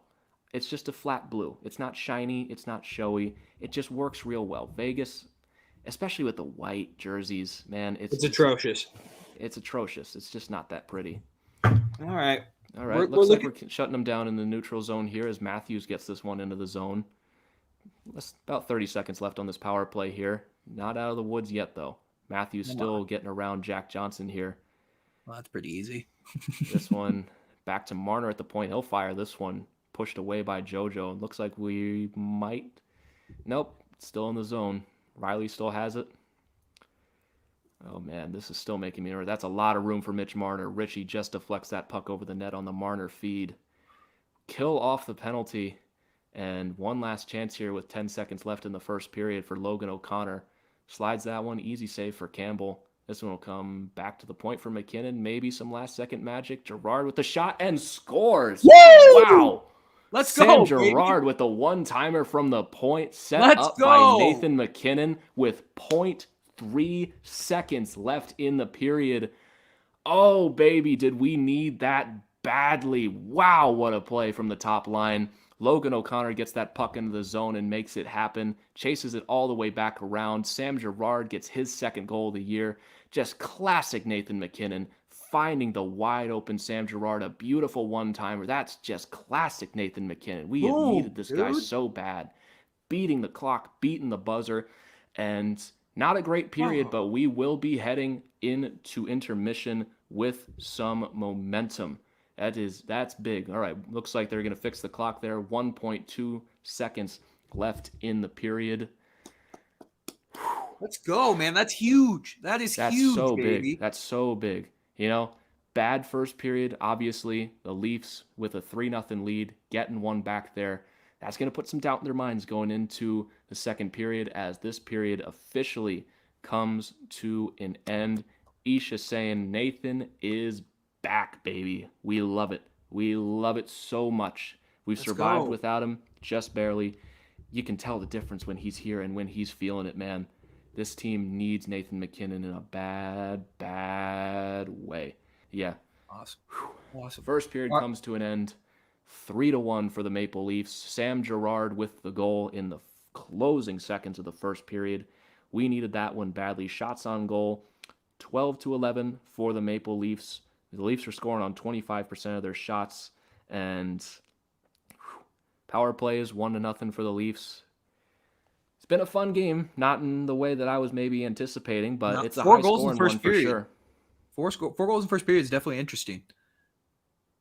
Nah, absolutely. So, in intermission now, we've got some time to put our focus onto you guys, talk about what's going on. Donnell continuing the shiny helmets talks. Golden Knights and Kings shiny helmets look stupid. You're right, my friend. Those things are not pretty whatsoever. And Jacob saying, let me know if Cale gets a goal. Cale Makar is on a roll lately, and trust me, we'll let you know if Cale Makar is scoring tonight. I will probably be jumping out my window if Cale Makar is scoring. I love that guy so much. Cale Makar absolutely rules. Isha continuing the shiny helmets. Hate him in the NHL. In college, it's fine. You know, now that you say that, I kind of agree. I feel like maybe we're just kind of used to it in college. Maybe they just execute it better. I don't know. Maybe just the gold and the chrome don't work all that much. Oh, haha, Isha. Hughes over Makar. You know, it's funny because we all know that's a joke. Yeah. Cale Makar, arguably best defenseman in the NHL. Quinn Hughes, you know, maybe he'll crack the top 20 someday. You know, maybe he'll get there eventually. No, I mean, maybe. Maybe, you know. Maybe. Is he even the best defenseman on his team? Well, Vancouver does not have the best defenseman, so maybe by default. Oh, man, that poor Vancouver team. You know, they got to cling to something out there in Vancouver, you know. They got to have something there. And Donnell, as a diehard New York sports fan of the tri-state area, I do have Adidas jerseys of the Islanders, Rangers, and Devils, home, away, and reverse retro jerseys. I do respect the three teams have good fans. That is very true. You know, they have very different fan bases, but they've all got some good jerseys, except the Devils' new ones, the new third jerseys. Those are not great. Jersey. It says Jersey on the front. Yeah, not pretty whatsoever. Slinky asking if we're going to stream Team USA games. Isha, if you're still here, that might not be a bad idea for the Olympics. I'm sure we got something up our sleeve for the Olympics, man. Absolutely. We're looking forward to the Olympics over here so much. Isha saying, yeah, Hughes did hit 100 assists the other day. Yay! Good for him. Yay for Quinn. Good job. What's his plus minus, Isha? What's his trophy total look like so far? Vancouver is so bad. You said it, not me, man. JT Miller, awesome. USA. Did JT Miller score? I haven't looked around at any of the scores lately. Yeah, let's check it out. Let's check out some of these scores real quick. 3-1 for the Leafs. And let me get over to some of the other ones. 3-1 for the New York Rangers. 1-1 Vancouver, Ottawa, end of the first period. About halfway through that Rangers game, 3-1. No score at the end of the first between the Seattle Kraken and the Detroit Red Wings. No other games happening at the moment until 10 o'clock when Vegas plays Anaheim and Pittsburgh goes on the road to play the Edmonton Oilers. Pretty good night around the NHL so far. Let's look around back at some of these comments again. Donnell continuing the jersey talk. If you guys know, the Penguins released their third alternate jersey today. It's the reverse retro that they released last year in white, but in black without the Robo Penguin on the shoulders. I did see this actually. Usually third jerseys are not great. I really like this one from the Penguins, and it physically causes me pain to say positive things about the Pittsburgh Penguins, but I gotta give credit where it is due. They've made some very pretty jerseys in the past, and these third ones are very nice. I love them. I think they're good. Yeah. Dylan saying, boys, I mistyped. 7-1 Leafs. And you know what? If you did say that earlier, you're on pace right now, actually. Yeah. You're actually under pace right now. It's on pace to be, 9-3 for the Leafs? Yeah. If it keeps going like this. God, could you imagine? And yes, to answer the questions from earlier, oh yes, do we have World Juniors and Olympic live streams here? Yes, we will have that for sure. So we will be back with those once the Olympics and the World Juniors roll around, and it will be a ton of fun. See, Donnell, once again, since you brought up the Devils' black alternate third jerseys and you guys don't like it, did you guys know the greatest goaltender of all time, Marty Brodeur, was the designer of the jersey? I did know that, actually, and God bless Marty Brodeur for trying, but he's a goalie, not a graphic designer. If he's going to... They could have at least given him a team. I don't know if they did, but... I don't know if... the thing about Marty making it is I don't think anyone involved in the process is going to tell Marty no, and I think that's a big problem. Well, first off, Darnell, I'm gonna say Patrick Waugh is the greatest goaltender of all time. I'll go out on a limb and say that. I saw the explanation of how they tried to explain those jerseys. I don't get it. I really don't. They were reaching for the stars on that explanation, man. It's just a really bad jersey. Yeah, not pretty whatsoever. I mean, I don't know how that leaves the boardroom. It says jersey on the jersey. Like, how do you not think that's going to receive some negative press, man? Yeah, so Marty Brodeur, he tried. I'll say that about him. One of the greatest goalies of all time. Not one. That belongs to Patrick Waugh, as Christian said. But getting back to some of these other comments here. Sens tie the game at 1. Let's see. It was at end of the first? Yeah, end of the first, 1-1 between the Canucks and the Senators. Slinky saying Matthews might be the captain of Team USA. It's hard to make that argument against him. I mean... Probably the headliner of Team USA. That Team USA team is going to be... It's going to be interesting, to say the least. I don't know if they're going to... there's some good Olympic teams this year. There's obviously Canada, but Finland has impressed me a lot, too, over the last couple years, bringing home a couple World Junior medals and such. It's going to be plenty interesting once those Olympics do roll around. Isha saying the Blue Jackets third is the best. We are retiring number 9 Koivu jersey on... third jerseys on the Soda Pod. Wild fans are pissed. Yeah, Mikko Koivu doesn't have the brightest reputation here in Avs land, but I agree. The Columbus ones are very pretty, and that's pretty funny. You guys are retiring the Koivu jerseys on the Soda Pod. Yeah, Jacob, Patrick Waugh's the best goalie. I mean, yeah. God bless you, Donnell, but Patrick Waugh, he's got the resume. Yeah, I apologize if you heard some coffee. My dog's just having a coughing attack right now, trying to crash the live stream. But Special guest. special guest, the first one of the year. She's getting some water now, so I think we're good. He's just saying creative, no, talking about the Devils jersey, but doesn't mean it looks bad. Is it for NHL? No, but it would fit in college or juniors. 100% not a bad jersey for me, but not a good one for the NHL at all. Fair enough, I guess. I think it's just a kind of ugly beer league jersey, honestly. That's just my opinion, but maybe he did have a beer league person design it. maybe he did. You never really know. Devils black jersey is a copy of the Blackhawks Winter Classic jersey and a little bit of the Islanders black jersey they wore a few years ago. Yeah, and that's also the thing. It's also just not even creative. I mean, we've done this exact kind of pattern before. Like there's really not much positive about it. He's just saying if Wheeler is not Team USA captain, I will be pissed. Honestly, I don't have a nuanced take as to who should be the Team USA captain, but they've got plenty of candidates up there. It's going to be a real interesting Olympics for sure. Let's go, Jake. Let's get this all back in the second period here. This is going to be a real big. We got this. We can score 2 goals. We got to shut them down. Shut them down on defense. We got this. We're retiring Koivu's Blue Jackets 3rd jersey on the Soda Pod, no less. Isha, you guys are the best, man. Honestly, you guys just have the best ideas.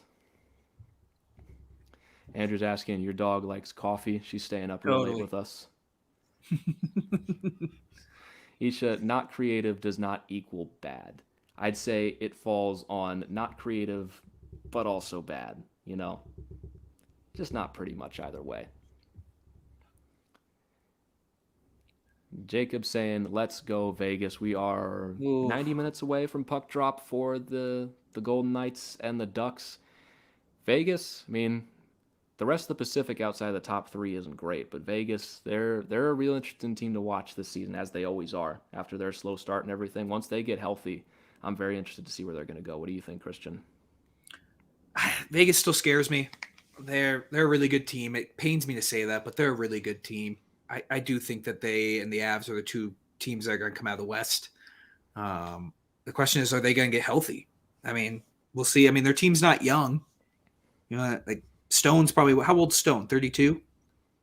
33? I think a little younger than that, honestly. I think he's a little younger than we think he is. Yeah, probably. Sure. Pacioretty's not a young guy. I mean, Petrangelo's not super young. I don't know. I just Mark really... Stone is 29, Pacioretty is 33, Petrangelo is 31. Yeah, so I mean, they're at the tail end of their prime. Not Stone. Mark Stone's really good. I hate that he's good. But he's really good. I'm so annoyed they got him in that trade from Ottawa. They couldn't have sent him anywhere else. It's so annoying how good he is sometimes. Vegas, they just get the top guys in the league sometimes. It's annoying. Yeah, but I do think Vegas is a very good team. I wouldn't be surprised if they go all the way. He's just saying the Maple Leafs better blow this, by the way. Rooting for you guys in the Avs. Isha, we appreciate you so much. You're a real one. And we're rooting for it too. Believe it or not, I don't know what gave it away that we might be rooting for the Avs, but we're hoping they can get a nice comeback here. Great goal at the end of the period. Donnell saying top 3 goaltenders of all time, and I'm not ranking them, are Brodeur, Waugh, and Hasek. Don't you agree? It's tough to make an argument against that, honestly. Especially when you look at hardware and just era adjusted. Those are some real good goalies. Christian, what do you make of it? I think that you got the order, like not the order, but I think those are the top 3 goaltenders, and it's not even really a question. Yeah, you can make an argument for another guy here or there, but yeah, those 3 are probably the consensus. Yeah, and let's see if we can get back to some of these here. Andrew's saying his TV went out, but we'll get it back. We got some time here, an intermission once again. Definitely want to get it back before the start of the period.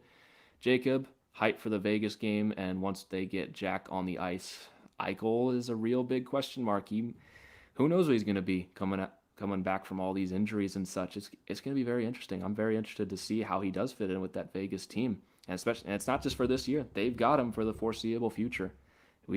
Vegas, I don't know what to make of them sometimes. Isha's saying Anaheim's a wagon. What are you talking about? They might have been a couple weeks ago, but not anymore. They're coming back down to earth a little bit. See, Jacob saying Stone's 29, Yep. And Jake saying, are you guys from Canada? No, I am from the East Coast of the United States. I live in Maryland. Christian lives in Colorado. And yeah, I mean, Canada is a very beautiful place. Isha and Dylan, who run the Hockey Podcast Network, are both from Canada. And see, moving on here. Jacob Stone is God tier. That was a real pretty goal he had in Game 5 against the Avs on the Graves block shots. I mean, not everyone can do all of that. Jacob's just trying to get us to feel some heartbreak today, as if we already aren't down 3-1. I don't need to reopen those wounds today. They just finally healed. See, our Pete asking if we're going to stream Canucks. Not today, but we actually do have a ton of Canucks streams throughout the week. Both Isha and Dylan are Canucks fans, so most of the time we probably will have a Vancouver Canucks stream every now and again. And, speaking of Isha, as he says, so please be sure to subscribe and like and everything. It does help drive the show and everything. It does help the channel. Again, we thank you all for taking the time to hang out with us. We really do appreciate it. Andrew, you got your TV back. Awesome. That's the biggest part of the game. Wouldn't it be funny if Vegas got Connor McDavid? Not going to happen, but it would be funny. I mean, I probably wouldn't laugh all that much, but I'm sure for Vegas fans it would be hysterical. What would you have to trade? Let's do a hypothetical. What would Vegas have to trade to get Connor McDavid? Do they have enough assets, like just from top to bottom? Does any team have enough assets? I don't think so. I mean, you're probably starting the conversation. Man, I don't even know. You're probably starting with Mark Stone, aren't you? I mean, what else do you do? It's got to be Mark Stone, probably Pacioretty, maybe Eichel at this point. Like, I don't know. Can you imagine Eichel going in a McDavid trade? That'd be hilarious. But that'd be hilarious. That's a good question. What would you have to trade to get a Connor McDavid? Let's say, since we know more about the Avs, let's say if the Avs were to trade for Connor McDavid, what would we have to include? Conversation starts at Rantanen, maybe. You may have to give up McKinnon, honestly. I mean, if you're not trading like your next 50 years of first round picks, and we're limiting this to like 5 pieces, Rantanen, maybe Cale Makar, Byram.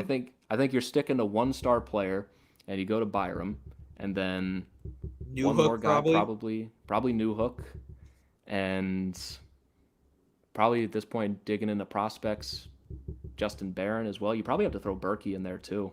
Yeah, it would. Could you? I just couldn't even imagine. Like, but also they traded Gretzky, so I mean the Oilers do some stupid things, so you never know. You never know. Connor McDavid one day might just get sick of this franchise and just be like, "Get me out. I don't care. Do it." And if they lose in the playoffs, then might be closer than we think. Let's see, getting back to some of these comments here. Apologies if I'm missing on some of these. A lot of comments rolling in as of late. Isha saying, did you guys see the ESPN showing the record-breaking cup snake in Minnesota? Shout out to the boys at 10K Takes. I actually did not see that. You're going to have to send me that one once this stream's over. I'd love to see that. And Jacob, speaking of heartbreak, want to talk about the playoffs last season. Y'all was up 2-0 against us in the playoffs. I don't think that ended well. Jacob, I don't know what you're talking about. We know, Jacob. We know, man. We know what happened. I was there for him. I don't know what he's talking about, honestly. I think he might have the wrong series, honestly. This is a coping mechanism, by the way. Yeah. I'm fully aware of what happened, but I'm just blocking that out of my mind right now. Yeah. Our therapist would be proud of us. Yeah. If McDavid were to leave, his favorite team as a kid was the Leafs. Maybe we have a future McDavid landing spot in this game right now. We will see. That would be the deed to the franchise for McDavid. Honestly, might need to throw a couple draft picks in there too. Late second rounders. Late second rounders. Maybe a third. I'm sure we could work out a deal at that point. How many blocks of the city does he want?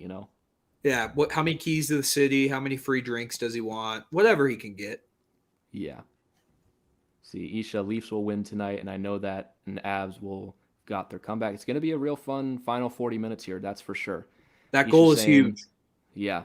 I watched Newhook play in the BCHL for 2 years while in college, living in Victoria. Talked to him a bunch. Great guy and amazing player. I would not be surprised Newhook can make a bit more of an impact here as we are just about ready to get started with the second period in Toronto. He has been great ever since he got called back up from the AHL. He just needed to get his confidence back a little bit. I think we got a real player on our hands with Newhook after getting him as a mid-round pick just a couple years ago. I mean, what was it, 16th overall in the first round? Yeah. It was a real steal. Byram and him in the same draft's pretty solid. Darnell asking, have you guys ever watched Mighty Ducks movies? Hell yeah. Of course. Oh my God. Some of the greatest movies ever. The animated series, very underrated too. The animated series, if you have Disney Plus, go check it out. Very underrated. You may be too young for that, Griffin.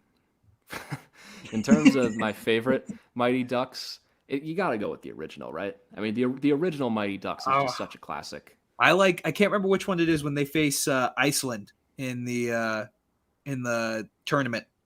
I can't remember. I think that's Mighty Ducks 2. I can't remember off the top of my head, but we are back with the second period now. 3-1 for the Leafs as this shot gets turned aside on the shot from John Tavares gets turned aside by JoJo. We really need one here. Oh, and here's a chance for Nichushkin cutting in. He just puts that one wide, but he draws a penalty. The Avalanche will be getting their first power play of the game. There we go. Good chance right off the bat for Val Nichushkin. A great little setup by Andrei Burakovsky on the rush. Great chance for the Avs to get this one within one now on the power play. Now they got to come through and deliver here with the man advantage. It's been very up and down on the power play. It's been up. It's been up. It's been definitely up right now, especially since those Vancouver games. It has definitely been up for sure. Yeah, he just couldn't get that one inside the post. Real shame. I mean, the slash 2 probably minutes did for slashing on Justin Hall. Power play for the Avs now. Nazem Kadri will take the draw. Can we talk about Big Val just wearing that big gold chain, looking like a gangster out there? I love Val so much. That guy just provides so much to the team. He's just such a cool dude. He just screams, I'm from Russia, doesn't he? He really does. So here's a look for McCarr cutting in. Couldn't get that one off the ice. That one is turned aside by Campbell. But the Avs getting some looks here as Cadre will wheel this one around for Rantanen at the point.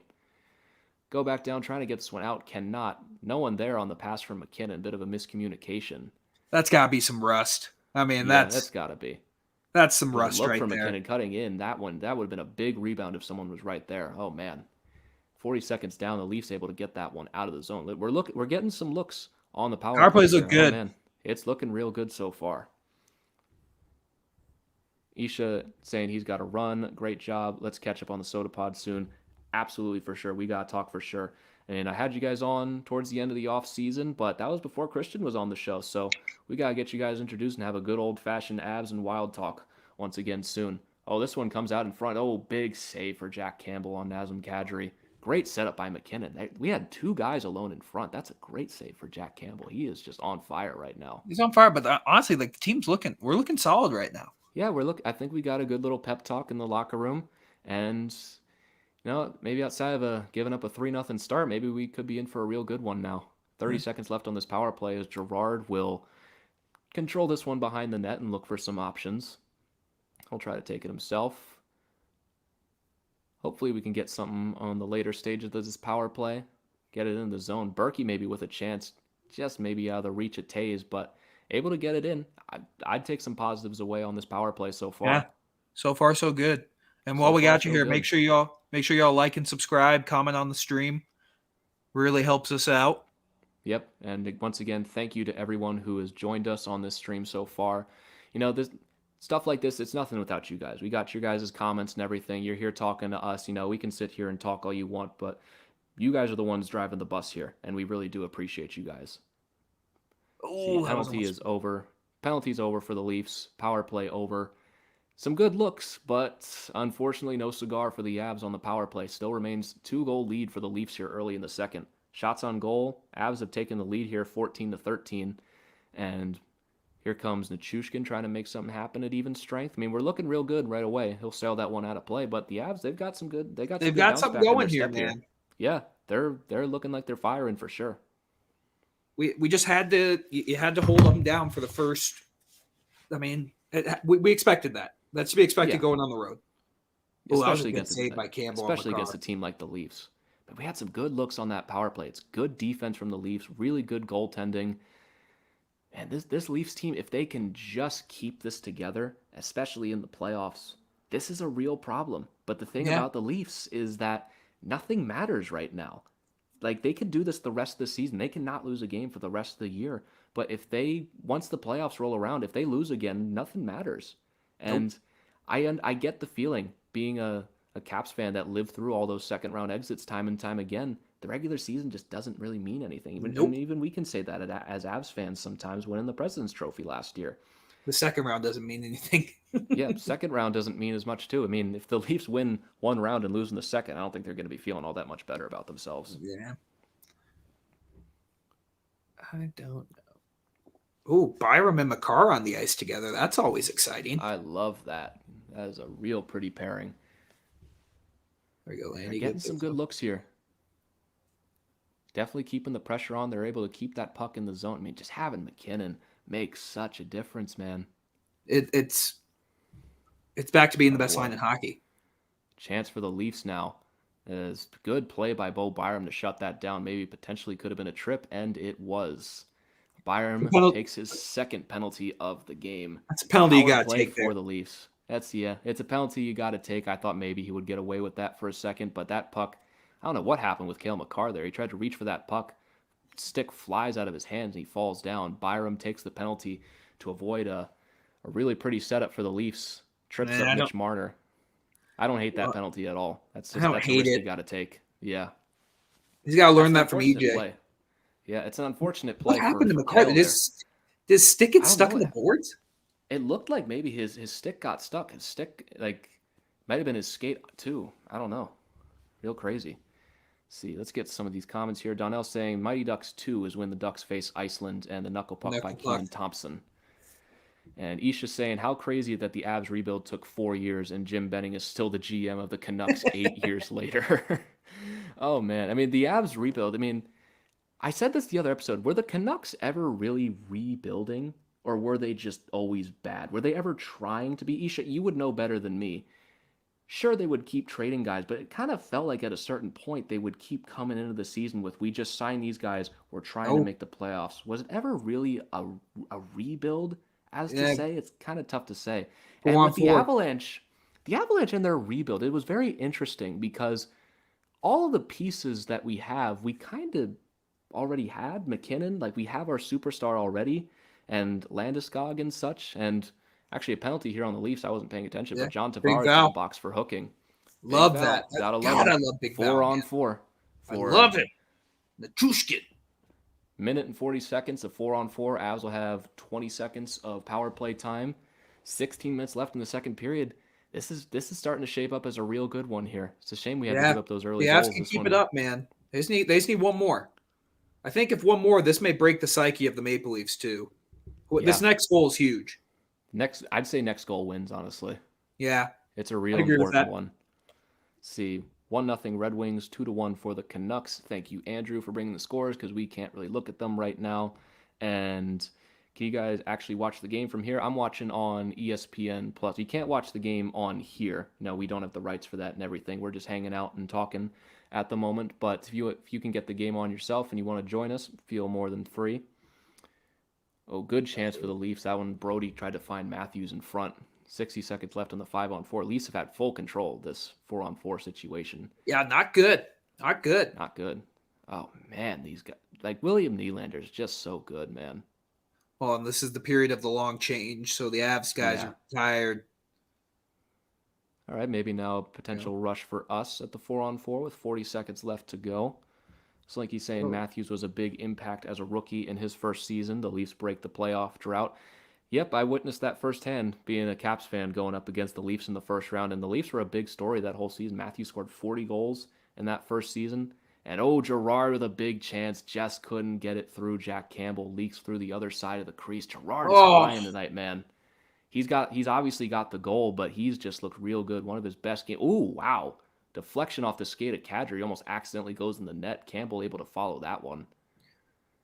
All right, now. Oh, that would have been a good chance for Landeskog. It just got away from him. Yeah, turn on the pressure now. I mean, this is a real good back and forth game. This is looking real good so far. 20 seconds of power play. All right, let's see if we can make something happen here on a very abbreviated power play. Shot from McKinnon just goes wide. That's McKinnon's only goal of the year has come on that slap shot on the power play, and he has missed the last 3 weeks. So hopefully we can start to see him climb those goal rankings soon enough, because that was a big concern before his injury. But he's already got a point tonight, which, as to be expected, no dice on the short 20-second power play. We go back to 5-on-5, but this is some real fire wagon hockey, Christian. Yeah, there hasn't been a stoppage in a couple of minutes now. It's pretty intense. We're already over 6 minutes into the second period. Feels like we just got started. Yeah. Oh, that one's a big turn aside from JoJo. He'll cover that one up. There we go. We got TV timeout coming up now. All right, TV timeout. Chance for both teams to catch their breath here. I'm having fun, Christian. That was almost a big goal for Sam Girard. I know, man. We're so close. Oh, we're past the 3-0 lead for the Leafs, and we're kind of settled in here. This is a real fun game. It's been good. See, Jacob saying Lakers on top. I haven't really followed much NBA so far this season, honestly. Hockey takes up really the most of my time, and these two sports really overlap a lot of the time. It's hard for me to really keep up, but good for the Lakers, good for LeBron at the moment. I've heard they just haven't been that great so far. No. Start the season, but I might be totally wrong. I just have not followed a single thing about basketball so far this season. What else can we talk about in a commercial break here? No new comments at the moment in commercial break. Nothing else to talk about with the game at the moment. We can talk about maybe this goalie situation happening with the Avalanche right now. I mean, Kemper obviously not playing. JoJo comes in, and it's not Justus Annunen in net or on the bench for the Avalanche at the moment. It's a college goalie backup at the moment. And Jet Alexander, goalie for the University of Toronto, is the backup for the Avalanche in this game against the Leafs. That's a great Jet name. Alexander. That is a great hockey name. Love that. I mean, I don't know. I mean, last time an emergency goalie was in Toronto, it ended up working up quite well. Yeah, it worked out pretty well for him. Hopefully it doesn't happen. Fingers crossed. Hopefully it doesn't happen, but I feel like if, I love this name, Jet, were to come in at any point, I feel like the Leafs would just like collapse. Like, no, we can't do this again. This can't happen again. Yeah. Slinky saying Vegas fans can't talk about heartbreak. They haven't had a rebuild. Yeah, you're totally right. This team's had nothing but success in their existence. They don't know pain until they're watching Game 70 of the regular season and you're 30 points out of the playoffs. They don't know what it's like yet. Hey, Chris, they haven't had to experience the 49-point season. Yeah. What were you saying about Jet Alexander before I cut you off? Oh, I wasn't saying anything. It's going to be interesting to see what the Avs do with Jonas Johansson.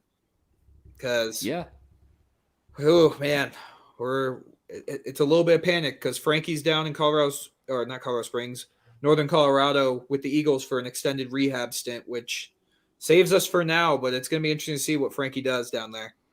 Yeah, and we were talking about this on the last episode. Like, Kemper throws a wrench in this whole thing, but let's assume Kemper and Francouz are healthy. What do you do with JoJo? You have to put him on waivers, and he would get claimed. Frankly, if you put in JoJo on waivers, he's just straight up getting claimed. I'd say probably by a team like the Senators. I mean, he's been decent so far this season. Yeah. There's no chance he sneaks through waivers, so you got to find something to do once Francouz comes back, and hopefully Kemper is healthy. But if he's not, what can you do about it? Yeah, Annunen's looked pretty solid down for the Eagles. Yeah, but and he's still young. Very young. Yeah, I'm getting kind of pinned in their zone here. Yeah. Goalies usually aren't ready until about 25 or so. Annunen's 21, 20 years old. Very young. It's just very, very young. Oh, come on, guys. Boy. Icing on the Avs now. 12:26 left in the second period. 3-1. That was a bad shift right there. That was a really bad shift. Oh, interesting little tidbit from the broadcast here. This is the 1,000th road game in Avalanche history. They have won 468 of them, and their points percentage on the road is a solid .532, and they have 2,787 goals. Fun fact there. Hopefully we can bring home a win in what is I don't know, kind of historically important that everyone will forget about once this game's done. But I don't know. You don't want to lose your 1,000th road game, if that matters.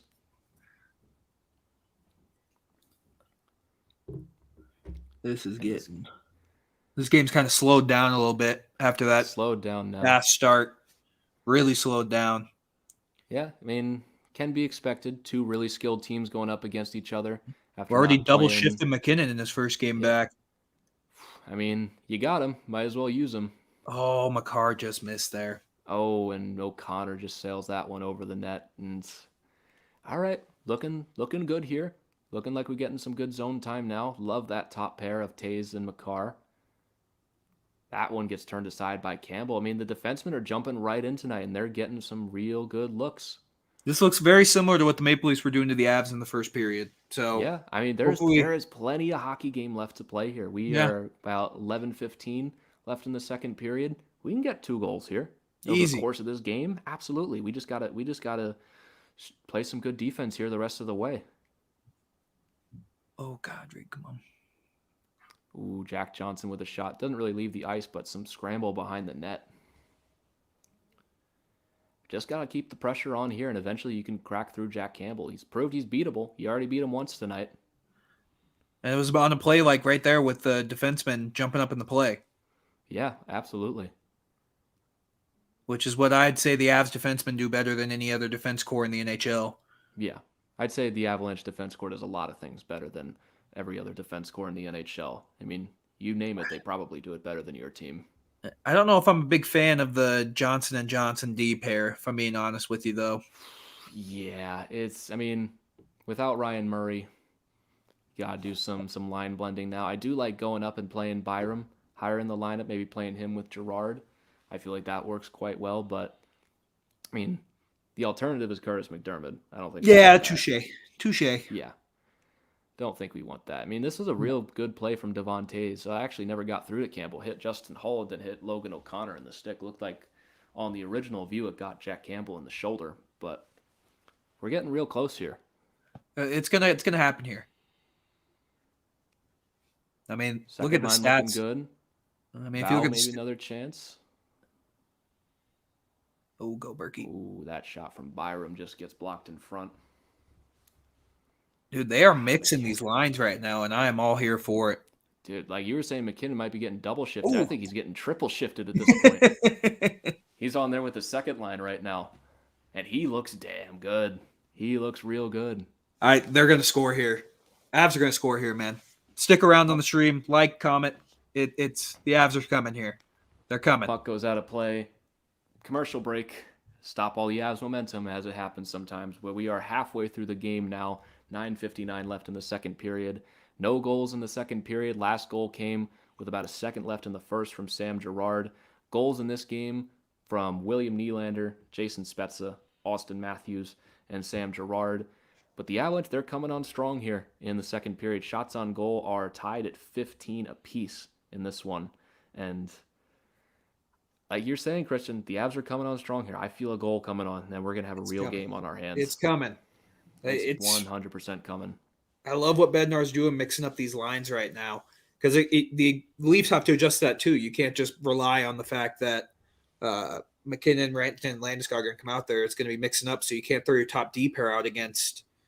I mean, we saw McKinnon out there with just Obey Cubel, and I can't remember the other player he was playing with, but LOC.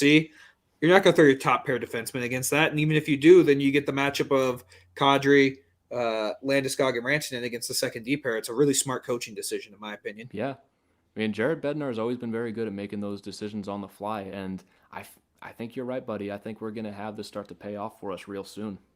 Yeah, because the Leafs really haven't had too many chances in the second period. Yeah, I mean, even when they had the power play, it immediately got canceled out. This has been the Avalanche's period so far. If they can get one here heading into the third period, they're going to put some real doubt in the mind of the Leafs that just a team that they said in their own documentary, there are demons everywhere you turn. See, Slinky says, who will be the next Canadian team to win a Stanley Cup? Oh, jeez. That's a loaded question. I mean, you look at the two top candidates right now, you got the Leafs and the Oilers, but it's shocking to me that Canada hasn't won a cup since, 1993? Nah. You would but if you think about it, they've got a way less chance of it happening than in America. How do you mean? Like, they only have what? You got the Flames, Oilers, Maple Leafs, Senators, Canadians. I see where you're coming from. But my Yeah. thing to that is, if you group any 7 teams in the NHL just at complete random, the odds of one of those teams winning a Stanley Cup since 1993 are extremely high.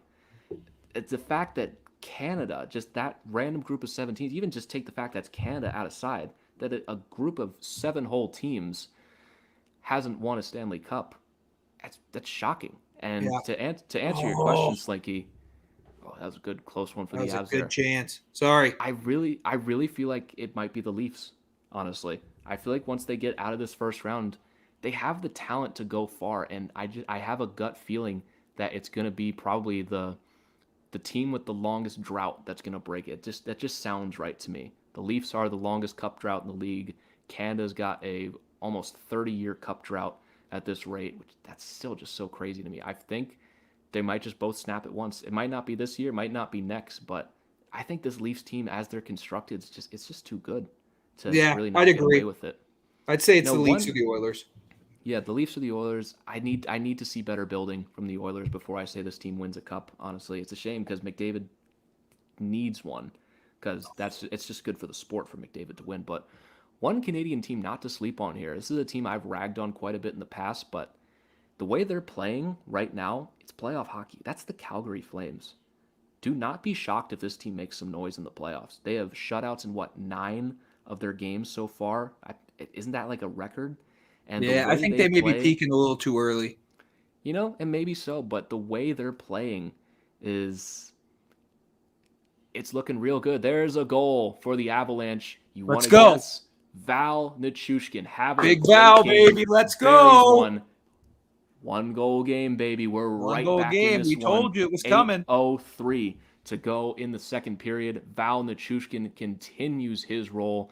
Good for my daily fantasy lineups at DraftKings. I played Val tonight at I think around $3,000. Big bargain. Always play Val when you're playing DraftKings.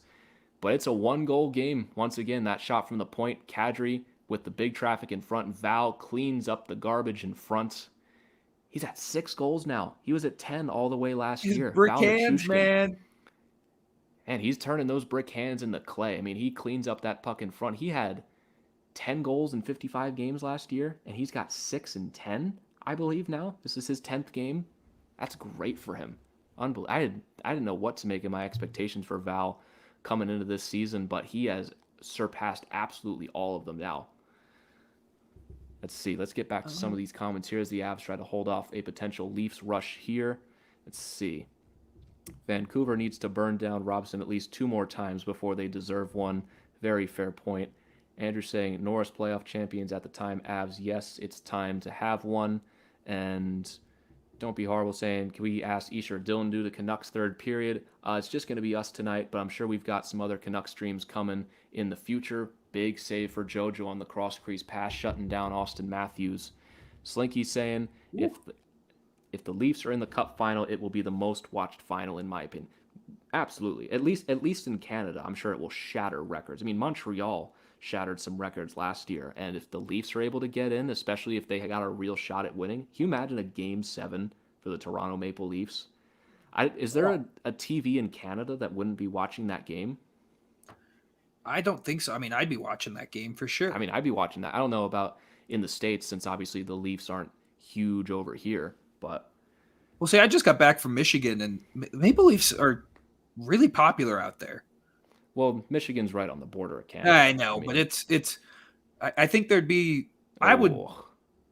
Leafs get it back. Travis Dermott makes it 4-2 for the Toronto Maple Leafs. That's a tough one. That's a real tough one to give up right after you make this a 1-goal game. Puts all the momentum right back in the Leafs side. Yeah, Tavares wins the draw. Nylander sets up Dermott. JoJo's just got to have that one. There's no screen.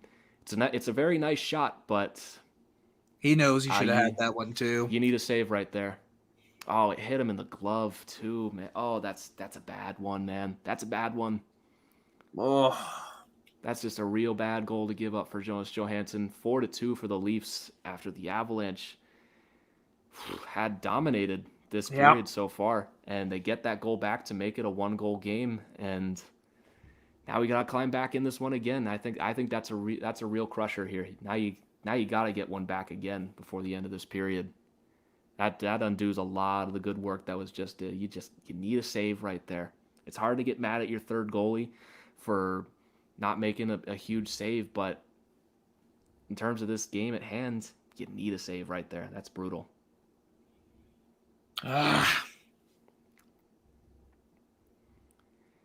And I believe that might be Travis Dermott's first of the year, so in that case, good for him, but sucks for us. Finally get that goal back from Val to make this a one-goal game. That's the thing about the Leafs. If you give them an opportunity like that, they're just gonna find ways to score. But you need. I can only say it so many ways. You need a save there. Yep. You need it. That's a real bummer. So we've got about 6:50 left in the second period here. It's another 2-goal lead for the Leafs at 4-2. I mean, you also just look at the shots on goal in this game. I mean, we have the lead at 19-18, and it's 4 goals on 18 shots. It's just not a good look for Jonas Johansson, unfortunately. I mean, this is his first bad game. Yeah, we said it coming in. This is a tough game to have your third goalie in. Yep. And while JoJo's been great, he is our third goalie. And at a certain point, it's just not going to work sometimes. Oh my goodness, Cale Makar shot that one so hard his stick flew up into the crowd. The blade of his stick snapped and probably would have gone to the moon if there wasn't a roof stopping him right there.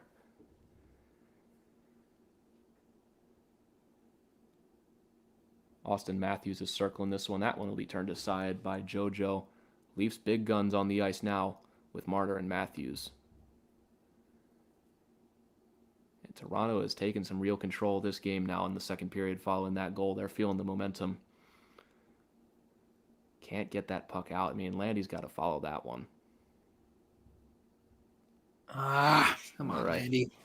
You get that puck out of the zone. Let's catch up on some of these comments here. Jacob's saying, I think it will be Vegas versus Caps if that can get done in the Stanley Cup final. I went through that once, and I'm very thankful the Caps won that series. I can't want to do it another again. Series against Vegas, man.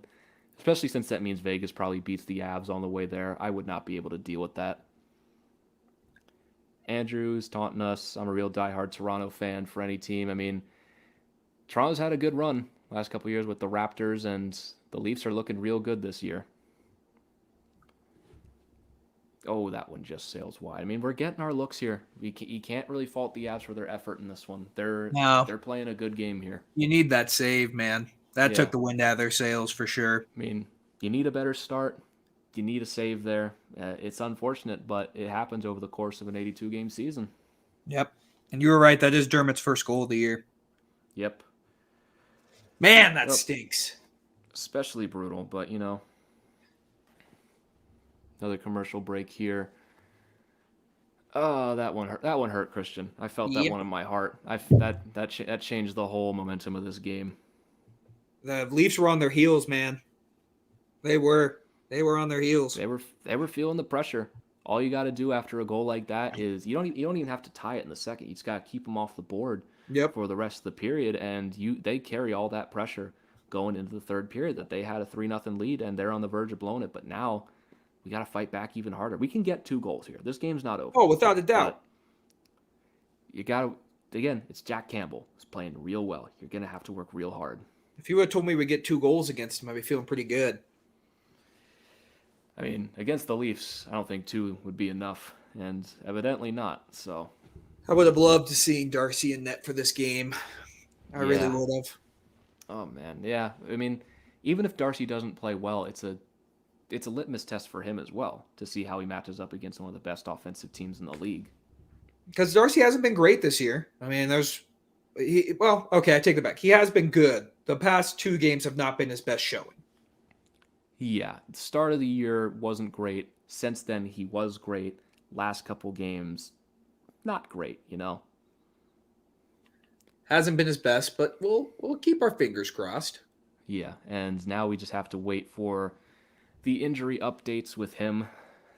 It's unfortunate, but, you know, I'm optimistic because he skated a morning skate, and maybe, you know, just, I don't know, maybe he's not feeling well.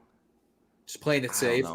just playing it safe. Maybe he tweaks something, and I mean that's all we can hope for at this point, honestly. If it's serious, that's a significant Terrifying. chunk of our season. Yeah, that's terrifying. This was for me the number one fear coming into the season is if Darcy Kuemper is out for an extended period of time. Before I brought you on, Christian, I did a whole episode outlining the worst case scenarios for the Avalanche, and all of it tied back into Darcy Kuemper's health. If he can't stay healthy, this team's in some deep trouble. A goaltender's the biggest it's the biggest. I think you could say the biggest question mark about this team right now. Here we go. Here comes a chance. Turn aside. Logan O'Connor, great chance. Another try by Newhook. That goes off of the mask of Jack Campbell. So close for Alex Newhook to bring this back to a 1-goal game. This game's frustrating, man. It's really frustrating. It's a frustrating one. We're playing a real good team right now, and we are doing our best, but they got shooters, and they got some great goaltending. That's a tough combination. Oh, is that a penalty? No, it was tipped. Okay. I don't think so. Okay. You're saying, sorry, guys, telling you on my dark side of the Leafs. Andrew, you're fine, buddy. We love everybody here. We don't care if you're a Leafs fan. We don't care if you're even a Vegas fan. We've got some Vegas fans in here, You can chirp us. You can chirp us. Just let us chirp you. Yeah, as long as you're here hanging out with us and having a great time, that's all that matters to us at the end of the day. Slinky saying, hot take to build my team, I would choose Vasilevsky over McDavid because superstar goalies are very hard to come by and a goalie can steal wins. That's an interesting conversation to have, honestly. I would disagree. I would take Connor McDavid. And I mean, the thing about McDavid is that, yeah, it's superstar goalies are hard to come by, but there is nobody like Connor McDavid. And goaltending is such a revolving door. It's such a crazy situation year after year. I mean, if you're building your whole team around a goalie, if he has a bad night, your team's just done. Yeah. I mean, it's tough. I could see where they're coming from because I do think that Vasilevsky is really solid and he's been a big contributor to the reason why the Lightning have won 2 cups. But 5-2 for the Maple Leafs. John Tavares pops one in front. Joe, man. That feels like the game, man. I'm not gonna lie to you. I don't think we're scoring 6 goals on Jack Campbell. Yeah, that feels like the game. Yep. Well, let's see. JoJo's rebound control has not been great tonight. Nylander works that back to the point. The shot gets deflected. And Tavares just cleans up in front. Jack Johnson's got to have his head on a swivel there and know where that puck is. Tavares gets taken down by Megna in front, and Johnson just gets out-muscled by Kerfoot, and Tavares just kind of gets lost there. That's the second time we've lost a real good goal scorer on the Leafs. First was the Austin Matthews goal that made it 3-0, and looks like Megna, after he got tied up with Tavares, let him go, and Eric Johnson was slow to pick him up there. And that can't happen, or else against a team like the Leafs, against your third goalie, you're asking for a goal against. Yep. It's that simple. It really is. And I think you're right, Christian. It's one thing to be down 3-0 in the first period. It's another to be down 5-2 in the second. Cadre almost gets one, but he does draw a penalty. Power play upcoming for the Avalanche. David Kampf will go to the box. If you want any chance in this game, you got to score here. This is must score. I mean, that's a good penalty for David Kampf. Cadre might have scored on that one. Campbell, great as he's been, let that one slip right through him. If Kadri's left unimpeded, I think that's an automatic goal for the Avs. Yeah, and the power play looked good last time it was out there. So it looked good, and it needs to be even better now. We gotta get one by Jack Campbell. You can get 2 goals in the third period. I believe in that, but you gotta get one. You gotta get one here. Get one back. This is a must score. Not a good start as that puck immediately goes out of the zone. They'll get set up in the neutral zone, retreat all the way back. It's Mikko Rantanen. Need a bit more from Rantanen tonight. He's been a bit quiet. Yeah, this power McKinnon play gets that one nice into the zone. Good defense by the Leafs, but we're able to keep that puck in. Okay, all right. I mean, this is just good penalty killing. Yeah. All right, keeping that puck in the zone, make some space here. The Leafs are putting some good pressure on. McKinnon sets up Rantanen, that one's turned aside. Good save for Jack Campbell. I mean, the Leafs have a really good penalty killing strategy. It's not like this power play looks bad. They're putting a No. lot of pressure on, and honestly, as dangerous as a setup to Mikko Rantanen is from Nathan McKinnon, that's a shot Jack Campbell's probably going to stop 99 times out of 100. Yep. That's too far in the corner for it to be any real threat, barring a perfect shot. Good neutral zone D for the Leafs in the zone. They're going to kill off most of this time here, as Cale Makar will start this one behind JoJo. Man, this Leafs team just looks like a wagon right now. I bet they're wishing the playoffs started today. Yep. I don't know, man. I this game I'm taking with a grain of salt because I really do think if Darcy Kemper's in that, this game goes a little bit different. Maybe so. I mean, he's definitely not stopping that Matthews one. That first Nylander one's very pretty. The Dermott goal is a backbreaker. I think maybe at this point we're still losing this game. Maybe like 3-2 or 4-2. But yeah, Kemper makes this game a lot more interesting for sure. Yep. Or worse, depending on how he's been over the last couple guys. It's true. Frankie Andrew, can't come back soon enough. Yeah, Andrew, our resident Leafs fan, saying it's so over. I mean, you're not wrong. No power play goal here. Looks like we got one at the end of the first. Maybe we can get one back here at the end of the second, but odds of that happening are pretty slim. Saying GG for real, you guys are fighting back. We're fighting back. Leafs are a good team, man. You're picked. I mean, I'm not going to be one to tell you guys that you should get excited about a team, but this Leafs team just looks better. It looks more complete than the teams I've seen in regular season past for Toronto. They look like they have more of a clue. Jacob, our resident Vegas fan, saying Avs need better players. Also, please yell this. Avs need better players. All right, man. Avs need better players. Yeah, technically every team needs better players. Yeah. I mean, only one team wins the Stanley Cup every year. Oh, man. Time winding down in this second period now. 5-2 for the Maple Leafs. I mean, you don't want to come into this. You're down 3-1 coming into this period. Coming out of it with another 2-1 advantage for the Leafs is just not good. Jacob's saying, go Leafs, go Vegas. The beauty of this country is you are entitled to your opinion, my friend. And, I mean... we don't have to agree with it. Well, look at that. Justus Annunen is now on the bench for the Avalanche. So if in the case that JoJo gets pulled, Justus Annunen has arrived in Toronto. So no backup goalie situation tonight as this period winds to a close. 5-2 for the Toronto Maple Leafs. That period stunk, man. That one hurt just because we played so well. Like that, it should have been a much different result than 2-1. Yeah, in that period, that one hurts. That Dermott goal hurt a lot, even more than the Tavares goal. You felt the momentum shift the second that puck went in the net. It's a real shame. Because honestly, I thought the Avs played great. They did play really well. Jacob's saying I'm from Vegas, and the Leafs are the closest team to where I am.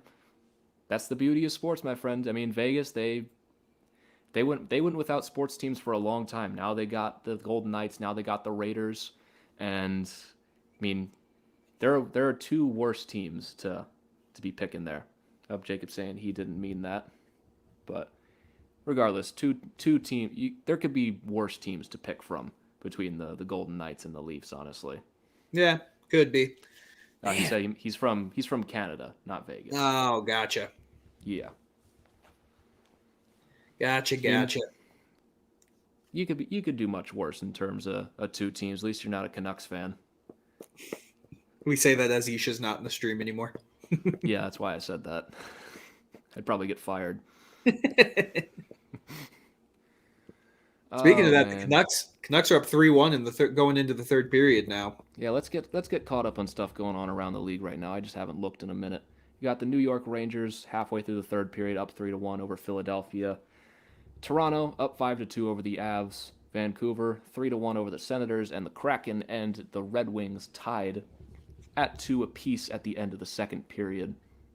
I mean, if we want to talk about the Flyers real quick, they've kind of picked up some traction here as being an underrated team to watch in terms of stuff might be happening here in terms of coach maybe getting fired, some trades maybe coming. They were a busy team this offseason, and it's not working so far. They've took a bit of a slide here. You look at the standings; they're 2-6-2 in their last 10. They're 8-8-4 on the regular season at exactly 500. They've lost 2 in a row in regulation, and they don't have an excuse for goaltending anymore. Hart and Jones have been great. The team has just not gelled so far. Yeah, it's not gel. I think they may wait a little bit longer than usual to break that team up just because there are so many new pieces. But I'm interested to see because they got Cam Atkinson. They got, oh, God, why am I blanking on the name? Rasmus Ristolainen. They got Ryan Ellis. Like, that's a pretty good team on paper. But I'm interested to see what they do for sure. Yeah, I mean, the Flyers, they've had this weird streak for the last couple of years for being a team that makes the playoffs and misses the playoffs, makes, miss. It's been going on since like what, 2011, 2012? Yeah. And this was supposed to be a year they're supposed to make it again, and that's what honestly threw me off about this team. I didn't have them making the playoffs this year just because of how good the Metro is.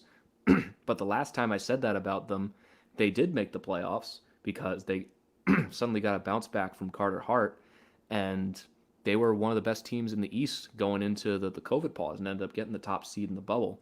Then I predicted them to make the playoffs, then they missed. And they're just a real fascinating team. But one thing about the Flyers, one of my thoughts from this offseason was this core's been together for a really long time and just hasn't accomplished anything, really. Yeah. I mean, they started to break it down when they got rid of Voracek. Yeah. I mean, they made the Stanley Cup final in 2010, but since then, they beat the Penguins in 2012, and it's been a whole slew of first-round exits. And they beat the Habs in the bubble, and then they got beat up pretty bad by the Islanders. Even though that series went 7, the Islanders definitely deserved to win it. And then they just missed entirely last year. If this doesn't work again this season, I don't really think the Flyers core has earned the right to get another run at it, if you get what I'm saying. Yeah, I don't think so either. It's going to be interesting to see what that team does because you do have Carter Hart, who I think is going to be a really good goaltender.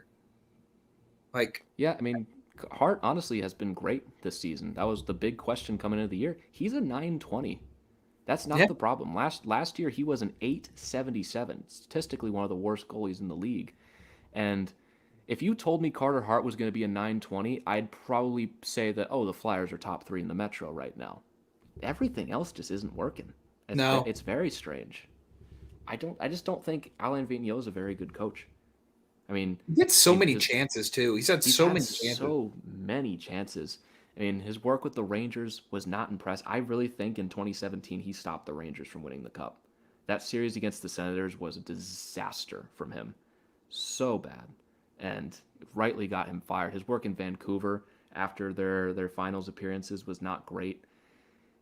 I just don't know if the guy has it. And there's always so many rumors coming out of Philly that this player is not happy and this player feels like they're being mistreated, that like there's got to be some fire to that smoke. There has to be. I just don't know. I don't know if he's going to get. I mean, he probably will get fired, but I mean, if we're looking at the hot seat for NHL coaches, it's Travis Green 1, probably Vigneault. Dude, that poor guy's seat. It's the whole house is burning down at this point. Yeah, the Canucks are a dumpster fire. I mean, but other than that, I'm trying to think of other coaches who may get fired. I mean, we already had Colleton getting fired in Chicago. Joe Quenneville quit. Dom Ducharme probably, even they just went to the final, but now you got a new executive in there. The guy who had his back isn't there now that Bergevin's been fired. If this slide continues, the Canadians are going to keep cleaning house. We obviously talked about Travis Green. Honestly, I think it's Alain Vigneault, who outside of Vancouver and Montreal is the next on that hot seat. Yeah. Sheldon Keefe was on the hot seat for a little bit, but Maple Leafs have turned it on. So I don't think he's going anywhere. But I don't know. It's going to be interesting to see the changes that can happen in the NHL this offseason. It's still a long ways away. There's still a lot of hockey to be played. But I'm interested to see what happens. Yeah, and getting back to some of the comments here, Slinky says, what team do you guys think is the face of Canada? I mean, it would have to be the Leafs, right? I mean, they dominate all kinds of national media cycles. I mean, I know a lot of people in Canada get sick of the Leafs, but isn't that exactly the point? They're kind of the face, aren't they? I mean, Montreal might be the more storied franchise, but in terms of who do you think of when you think of Canadian hockey, it's got to be the Leafs, right? I'd say the Leafs or the Canadians, one of those two. Yeah, I mean, if you're thinking of historically, the Canadians. If you're thinking of media, it's the Leafs. The Leafs just they always find a way into the national media, whether they're really good or really bad. And the Habs can fly under the radar sometimes. I don't know. It's a matter of perspective, I would say. Yeah, I think that's fair. But I just think the Canadians are probably the closest. The Oilers, when they had Gretzky, maybe, but you're really trying to scrounge the bottom of the barrel to find a team more popular than the Leafs. Yeah, the Leafs are just always super popular. I mean, the Oilers should be farther up that list with McDavid and Draisaitl, but just the way that team has been built over the last couple of years just hasn't allowed them to flourish in the playoffs, which is when people pay the most attention. Yeah, without a doubt, it's going to be an interesting time in Canada. I mean, they got some really good players up there now, so I think that drought's going to end here pretty soon. I think so. I mean, it's in 2023, it'll have been 30 years since a Canadian team won the Stanley Cup. Like, that to me is crazy. We'll never see another drought like that again. Like, we're in the midst of a historic Canadian franchise drought. And with the Leafs, they're just the Leafs team I'm watching right now. If they play like this in the playoffs, there's not a lot of teams that are going to beat that. No, there's not. It's going to be. It's just going to be Jack Campbell, man. I think he's a really good goalie, but I just don't know. He's going to have his doubters until he wins a playoff series. And that's the Leafs in general. They're going to have their doubters until they win a playoff series. Yeah, I think that extends more to just the Leafs as a whole. I mean, Campbell has been their goalie for one series, and he was really good in it. The team significantly let him down in front of him. I said it earlier in the stream. Statistically, he was better than Carey Price was in that series, and Carey Price gets a lot of credit for stealing that series. Campbell had a higher save percentage. Yeah, yeah. I mean, well, yeah. I mean, Campbell had a higher save percentage than Price did.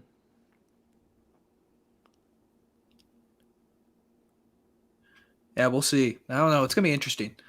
It's going to be interesting to say the least. I'm seeing if we had any comments here. Leafs fans and Habs fans hate each other out of Canada and their fan fights. Yeah, that's not surprising. I mean, Leafs and Habs are must-watch TV. You know what made me so upset last year is when we finally got Leafs and Habs in the playoffs and there was no fans. That broke my heart. There was for Game 6. There was for Game 6, but just it was such a wasted opportunity. I mean, obviously no one could have done anything about it, but it would have just made it so much more special to have those games with fans in the building. And Game 6 was great.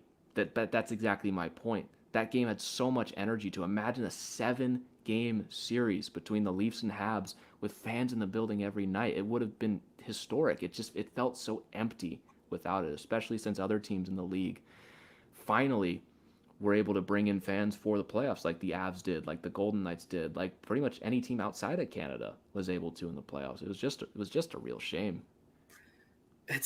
I don't know, man. It would have been fun. Canada in general, just whenever there's a Canadian teams in the playoffs, it is so much fun to watch. That's why I really did like the Canadian division last year. I thought it was fantastic television to watch every night. It was really cool to see just all the Canadian teams face the Canadian teams all the time. It is nice to be back out there and have the Avs in Canada. But, man, that was fun last year. It was a lot of fun. And, again, it would have been a lot more fun with fans there. But, I mean, it was fun seeing the Battle of Alberta 10 times. I mean, didn't the Leafs and Habs play each other like 17 times last year if you include the playoffs? Yeah, something like that. It was a little ridiculous. But it was at a certain point that got a little old. But it's the Leafs and Habs. It's hard to complain when you're watching that. It was fun to watch the Leafs and Oilers play like 10 times, though. I will say that. Yeah. That was fun. Speaking of the Canadiens, Slinky says, do you guys buy the Cole Caulfield hype? You know, it can be a bit of a slippery slope with rookies sometimes, especially when they make their debut in the playoffs. I mean, we saw it with Alex Newhook last year for the Avs. He played great in the playoffs and comes here and gets sent down to the AHL. I think Cole Caulfield's going to be great in the NHL. I think he's going to be one of the best players for the Montreal Canadiens in the future. I don't think he's ever going to be like a 50 goal scorer or anything, but I He's gonna think be that a he fine definitely player. has. He's going to be an excellent player, and I don't know. I just think he's going to be real good, and I don't know if I buy the Caulfield hype because the hype around him sometimes is this guy's going to win the Calder and he's going to turn into one of the best goal scorers in the league. But I buy the hype that he's going to be a really good player for the Canadiens. Absolutely. It's too early to tell, especially with these players. I mean, look at McKinnon. McKinnon didn't come on until like year 4 or 5. Like, it takes time for these guys to get developed. Yeah, and Cole Caulfield he's not the biggest kid in the world. I mean, I don't know it off the top of my head, but he's below 6 foot. What is he? He is 5'7" and Yeah, he's 170 not big. pounds, and Oh, he's that was only his 20 years old. that was his pushback when in his draft years that he was too small. Oh yeah, that's why he fell to Montreal in the Yeah, first place at 15. This kid should have gone in like the top 7, maybe even the top 5. But he he fell to almost fell Montreal to the because Avs. he almost did. But we got Alex Newhook, which do like. Love that Yep. kid. I mean, it's a fun little debate of Newhook or Caulfield. But Caulfield realistically should have gone a lot earlier in the draft. But at only 5'7", teams get scared away by that, correct or not. And I think he's going to be really good. I mean, he's only 20 years old. The thing about the NHL is that these kids are drafted at 18, and if they're not in the NHL in 2 years, they're considered busts. Especially if they're high picks, and even if they do make the NHL and they're not impact players, people are like, this guy's a bust. They're kids. They're still growing. They're not even old enough to drink yet. It's not like No. this in other sports most of the time. So as long as you are patient with your prospects and allow them to develop, as long as the team does it correctly, they'll be just fine. But you got to remember, these guys are real young. And Cole Caulfield, like, how many games has he even played in the NHL? He's Oof. played 26 regular season games, 20 playoff games. He hasn't played 50 games in the league yet. So Way he's going to too be early great. to tell. Way too Way early. too early to tell. He's going to be great. That's my thoughts on him. Yeah. Let's see. M. Pierce 34 asking, are the Avs a paper tiger? No, I think we're having a bit of a rough night tonight. And the Avalanche, over the last month, have been one of the better teams in the NHL. It looks tough in the standings right now because you look at just points, we're 20th. But if you sort that by points percentage, we're much higher. We're at 639, and we've played less games than really most other teams in the NHL to this point. We've only played 18 games. You look at a team like the Leafs, they've played 23 games. So when you factor all that into the standings, we should be higher up. But that doesn't mean they've lived up to expectations so much so far this year. We expected them to be a little better. But in terms of paper tiger, I still think this team is going to win the Stanley Cup at the end of the year once they gel everything together. I think, again, we still got 5 months left until the playoffs begin. I still do believe in this team quite a bit. Yeah, I think they have a really good chance. It's going to be interesting to see just like you said, this team hasn't had a chance to gel yet. I mean, this is McKinnon's, 7th game of the year? Something like that. Yeah. He has not played very many games. He's not played a lot. This team hasn't been at full potential in pretty much the whole year because McKinnon came back and then McKinnon came back, Taves was still out. Taves came back, McKinnon went out. Byram went out. McCarr's missed some games. Like, it's pretty gnarly right now how many games missed the Avs have had. I think us and Vegas have had the most games missed so far. Yeah, absolutely. I mean, I don't think it's even close when you look between Colorado and Vegas. And you look at Vegas as well in the standings. They've been doing quite well as of late too, but they're quite down there in points as well. I mean, we're 20th in the league. Vegas is 18th. They've played 3 more games than us, and they only have 1 more point. And those are both teams that are going to slowly climb higher and higher up in the standings as the season goes on and they get healthier.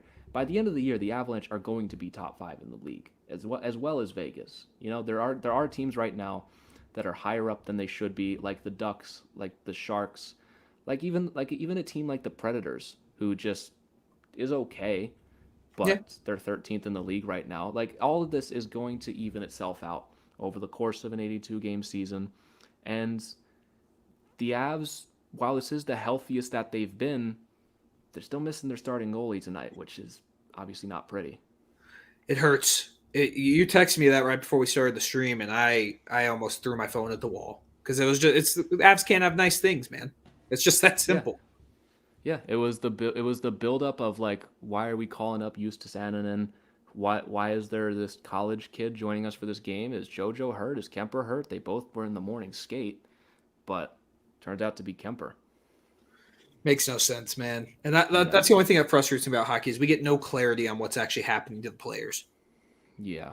or It's what's wrong with them. It's just they're hurt. Okay, that it's helps a lot. annoying. Yeah.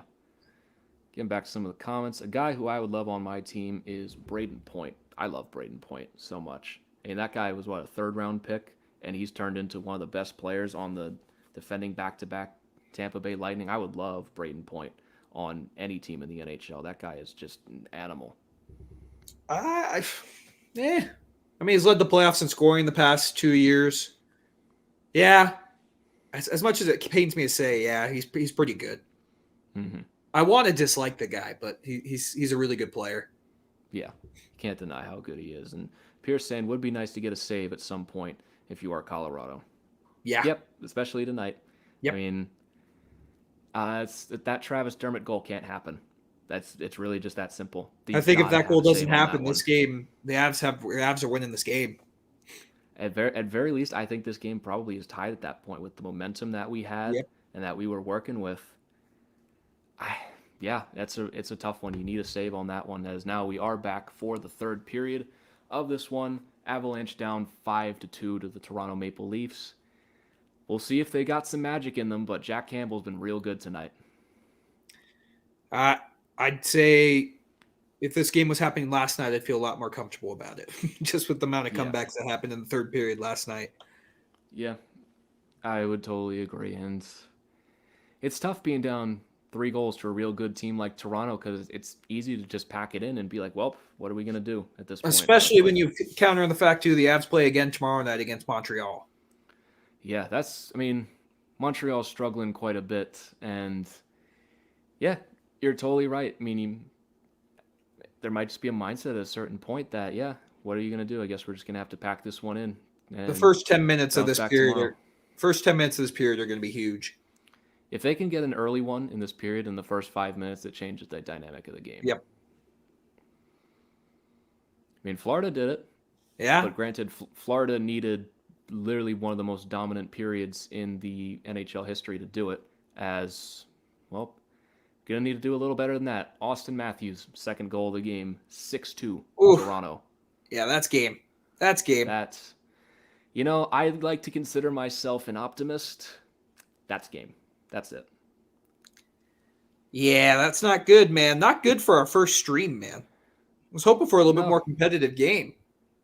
Yeah, me too. I mean, that's just such a good play. Yeah. Man, that's just such a good play.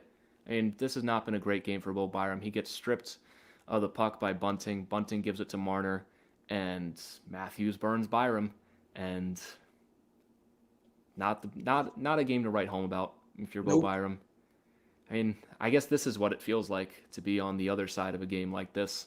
We've certainly had our share of games. Yeah, I really just don't. I don't think the Leafs have outplayed us that much tonight. I really don't. No, the difference has just been key defensive breakdowns at crucial points and goaltending. Ugh, I mean, it's frustrating, man. The Leafs have gotten saves when they've needed them. I mean, JoJo did the best he could on that one, honestly. I won't say like, oh man, you got to have a save on that one. That's Austin Matthews burning a 20-year-old defenseman in front of your net, but you look at the goals they've given up, it's been big defensive breakdowns in front of the net. That's real tough to recover from. Yeah, it's going to be interesting. I mean, the Avs are going to need to figure something out. Like, at least it's got to be like the Stars game. You got to just build some momentum for the next game tomorrow night. Yeah, you got it. Oh, please get up, Gabe. Okay, he's good. Gabe Landeskog kind of goes hard into the boards on that one. Oh, looks like he's okay, fortunately. But early in this period, the Leafs are already on the board, and it is 6-2. Cameron saying the backup was shook from the big talent forwards on the Leafs. And yeah, I mean, as I was saying earlier, this is a tough game to put JoJo in for. and it's your third goalie going against one of the most dynamic offenses in the league, and it looks exactly, that scoreline reflects that. It looks exactly like that tonight. Yep. I mean, I think in an ideal world, if Kemper was healthy, you play Kemper tonight, and then you have JoJo go tomorrow. I mean, JoJo's probably his mindset was that he wasn't going to start tonight, and then before the game, he's told he's supposed to play. And I honestly, I think no matter how bad this game gets, he's going to have to stay in net. I mean, he got Eustace. I mean, every time they cut to Eustace Annunen, I think that is a 15-year-old. Yeah, I mean, he looks very young. That is a child. He is 20 years old, and you're not throwing in a 20-year-old goalie against a Leafs team that's rolling this hard right now. You tell JoJo after the game, thank you for being a trooper. I know we left you in for that one, but if we're playing Annunen tomorrow, we got to put him in the right mindset first. Please, dear God, I'm hoping we wake up to some Kemper good news tomorrow. Yeah. I mean, do we ever get that with injuries here? No. You got Annunen, who's probably going to have to start tomorrow if Kemper's out. Yeah. Which Cameron saying easy poke check on the first Matthew goals, but he just sat and watched mustacheless man's hands. I mean, I'll disagree with him there. I mean, I'm sure there was something JoJo could do on that one, but they're leaving Austin Matthews all alone in front of the net. Yeah. I mean, there's not a whole ton that can be done here. Hey, Josh, thanks for dropping by. Yeah, be sure to drop a like and sub. You guys really do drive the bus here on this stream. This is a like and comment driven stream. We can sit here and talk as much as we like, but you guys are the big factor here, and we really do appreciate you guys swinging by and hanging out with us tonight. I mean, wish we could have gotten a better score, but I'm having a ton of fun so far. I'm having a great time. The only thing that's bad is the Avs performance right now. It's never a bad thing to sit there and watch hockey. Oh boy, JoJo. Oh, that could have been so bad. Oh, that one almost bounces into the net. He got very, very lucky with that one and failed to cover up the puck too, but we fortunately get a whistle. And this is going to be one of those periods that just drags on too, man. Sorry, buddy, I'm butchering your name. M. Pierce 34, 6-2, I'm out. Hawkeye awaits. You know what? That's a real good choice, man. We got to finish out this stream and be troopers for it. You don't. You can go wherever you want here. You don't have to watch this team get beat up tonight. Good choice on watching Hawkeye. I have not gotten around to that yet, but I certainly haven't either. Yeah. I guess we got some time, man. You want to preview the game for tomorrow? What are you thinking? I feel a bounce back game coming. Let's finish up some of these comments first from Cameron and Jacob. Agreed. Sad defensive performance from the Avs. Defensively, I don't feel like they've been horrible. I take that back. They've been pretty bad. Yeah, I was trying to spin that positively. I got nothing. This has been a real poor defensive effort in front of JoJo tonight, which is a shame. You hope for a better effort in front of your third goalie tonight. And Cameron saying, as a Leafs fan, I'm having a great time too, boys. Great stream though. Cameron, thanks so much for hanging out with us tonight. We really do appreciate you guys coming in and hanging out with us tonight. It really does mean the world to us.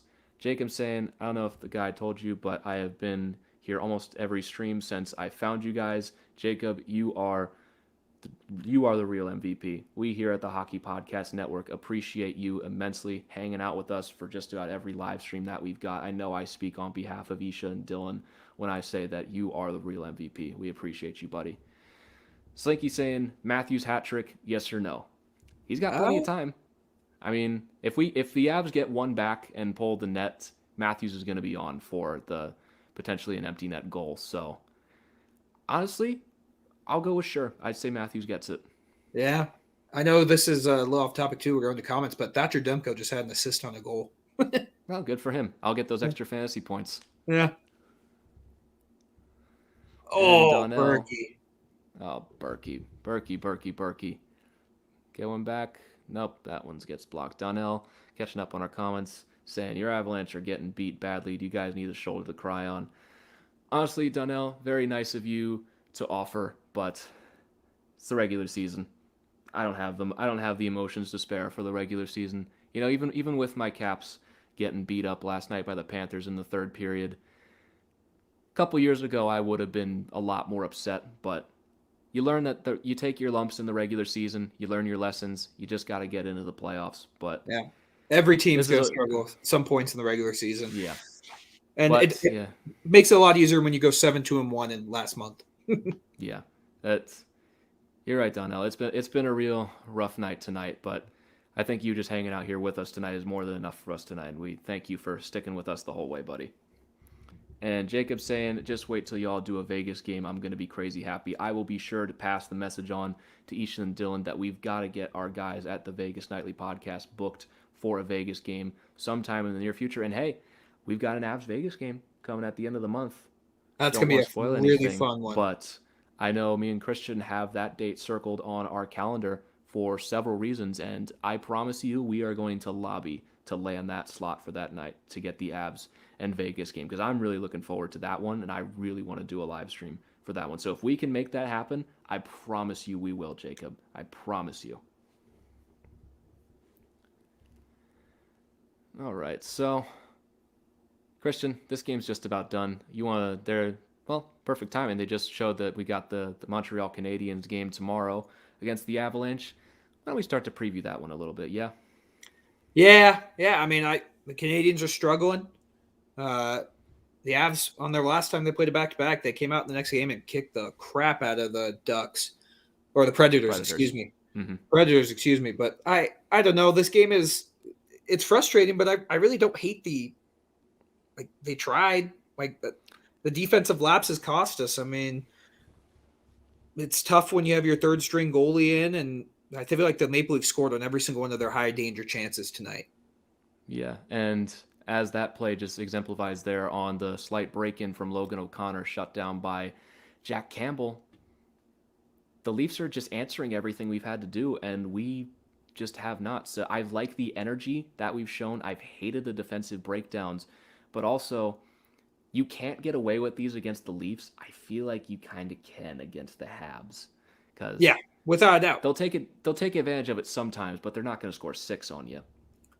No, if they showed this, yeah, go ahead. Sorry. Yeah, I have faith that the Avs are going to find a way to win tomorrow. It may not. I think they'll win tomorrow. Yeah, but like this road trip, I think we talked about it. If they go 3-2, that's a successful road trip. This is a tough road trip, man. Yeah, absolutely. This is a real rough road trip. We've got the Ontario teams, Toronto and Ottawa. We got Montreal tomorrow night. Big collision at center ice. Couldn't catch on who those were, but it looks like everybody's okay. But I think we'll find a way.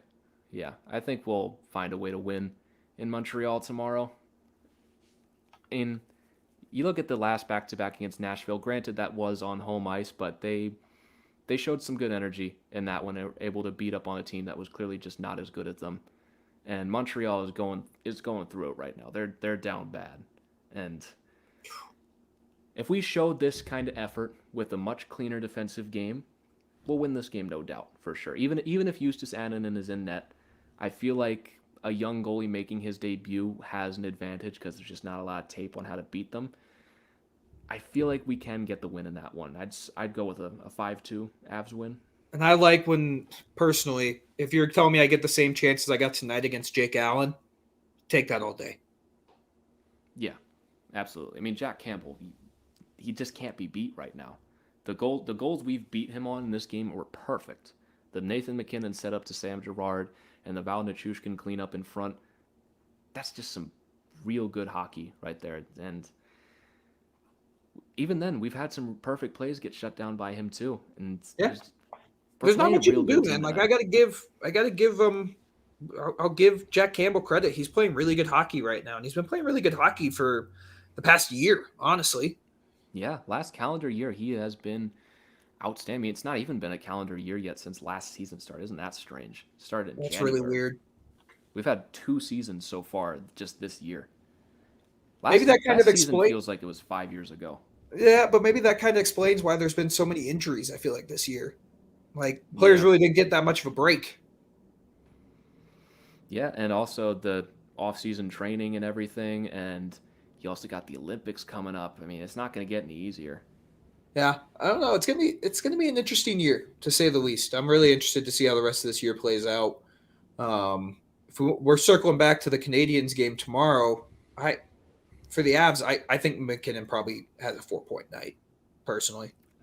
Certainly not out of the question. Especially he'll be frustrated from this game. He's played great in this one, Yeah, and top going up against like you said, man. I haven't been mad about how the Avs have played tonight. Really, I mean, yeah, the few defensive lapses, that's really the difference in the game.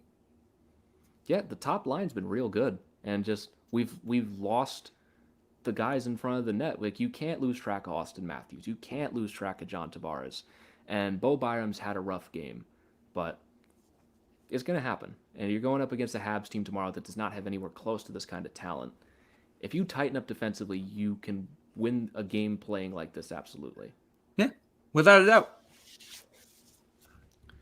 We've got about 12 minutes left in this one in the third period. The Leafs are going to win this one. It's 6-2. Shots on goal are 33-25 in favor of the Leafs. I mean, the Avs needed to come out here with a real good period. It's been all Leafs so far, outside of a couple Avs looks. The Leafs still are in full control of this game, and this is what I was saying earlier about this. Just feels like a different Leafs team. They've got the details down pat. They're continuing to put the pressure on, and I'm very interested to see what this team does in the playoffs. If they do play like this, they will be a real tough out. They're just a good team, man. They're the same thing as the Avs, though. If they can figure out a way to just get past that or get that monkey off their back, they're gonna win. Like if they get out of the first round, Austin Matthews hat trick. We gotta take off the hat for Austin Matthews on Tip the of hat the cap. trick. Tip of the cap. Sorry, JoJo. 2. Sorry, JoJo. 7-2. Leafs. Austin Matthews with the hat trick. Oh man. Whew, what a game for him. Gets around Landeskog. Just a snipe. I mean, man. Nothing JoJo can do there. What can you say? Oh man, that's off the post and in. That's just pretty. That's just real pretty. He's good. He's good. It does feel weird to be on the other end of these. It does feel usually weird. We're the team doing this. It's been a long time since we got beat down like this. A real long time. Like we had our share of games last year where we got beat up a bit. It was like what 5-1, 5-2, 7-2. It's been a long. I can't remember the last time, honestly. It's been a long time. Doesn't happen very often, but I mean, like every good team, this happens to. Like, there's going to just be nights where it's not your night. Yeah, this is just not our night tonight, and we're going up against a team that is just killing it right now with the Leafs. And Austin Matthews, he shaved the mustache off and immediately scores a hat trick. Draw the conclusion however you like. Man, I'm kind of glad this game. I'm kind of glad this game has gotten out of hand because there's really like now at this point it's just all right. Burn the tape. Yep, burn the tape. Move on. And we got Montreal tomorrow. Last time we felt like this was after Columbus, and we had 4 days off before we played the Canucks. And Isha, speaking of Canucks, speak of the devil, Isha coming back in the chat, 7-2.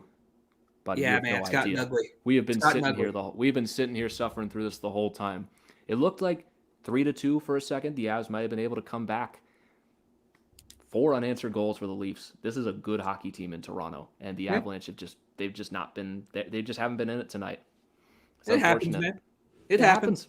It unfortunately happens sometimes. We'll see. I mean, I still have faith. Like I said, if they go 3-2 on this road trip, that's a successful road trip. Yeah. You have to keep in mind, this is an 82-game season. Yeah. You're going to have performances like this. And you never want it to happen. When you're sitting here watching the game and it's happening in front of you, it sucks. It really sucks. But a week from now, this isn't going to matter all that much. And in 5 months when the playoffs begin, this game doesn't matter anymore. And that's been my attitude coming into this whole season. I've learned my lessons with the regular season, and it means nothing. It means nothing. If you just got to be one of the 16 teams in the playoffs, and you've got a chance. You got a chance. The worst team in the playoffs last year made the Stanley Cup final. Anything can happen. Teams just got to get hot at the right point. I would still say the Avs haven't played their best hockey yet. No, not even close. I mean, we beat up on teams that we should beat up on last month, which is business as usual. We should do that. And we're coming into this month with a big Eastern swing.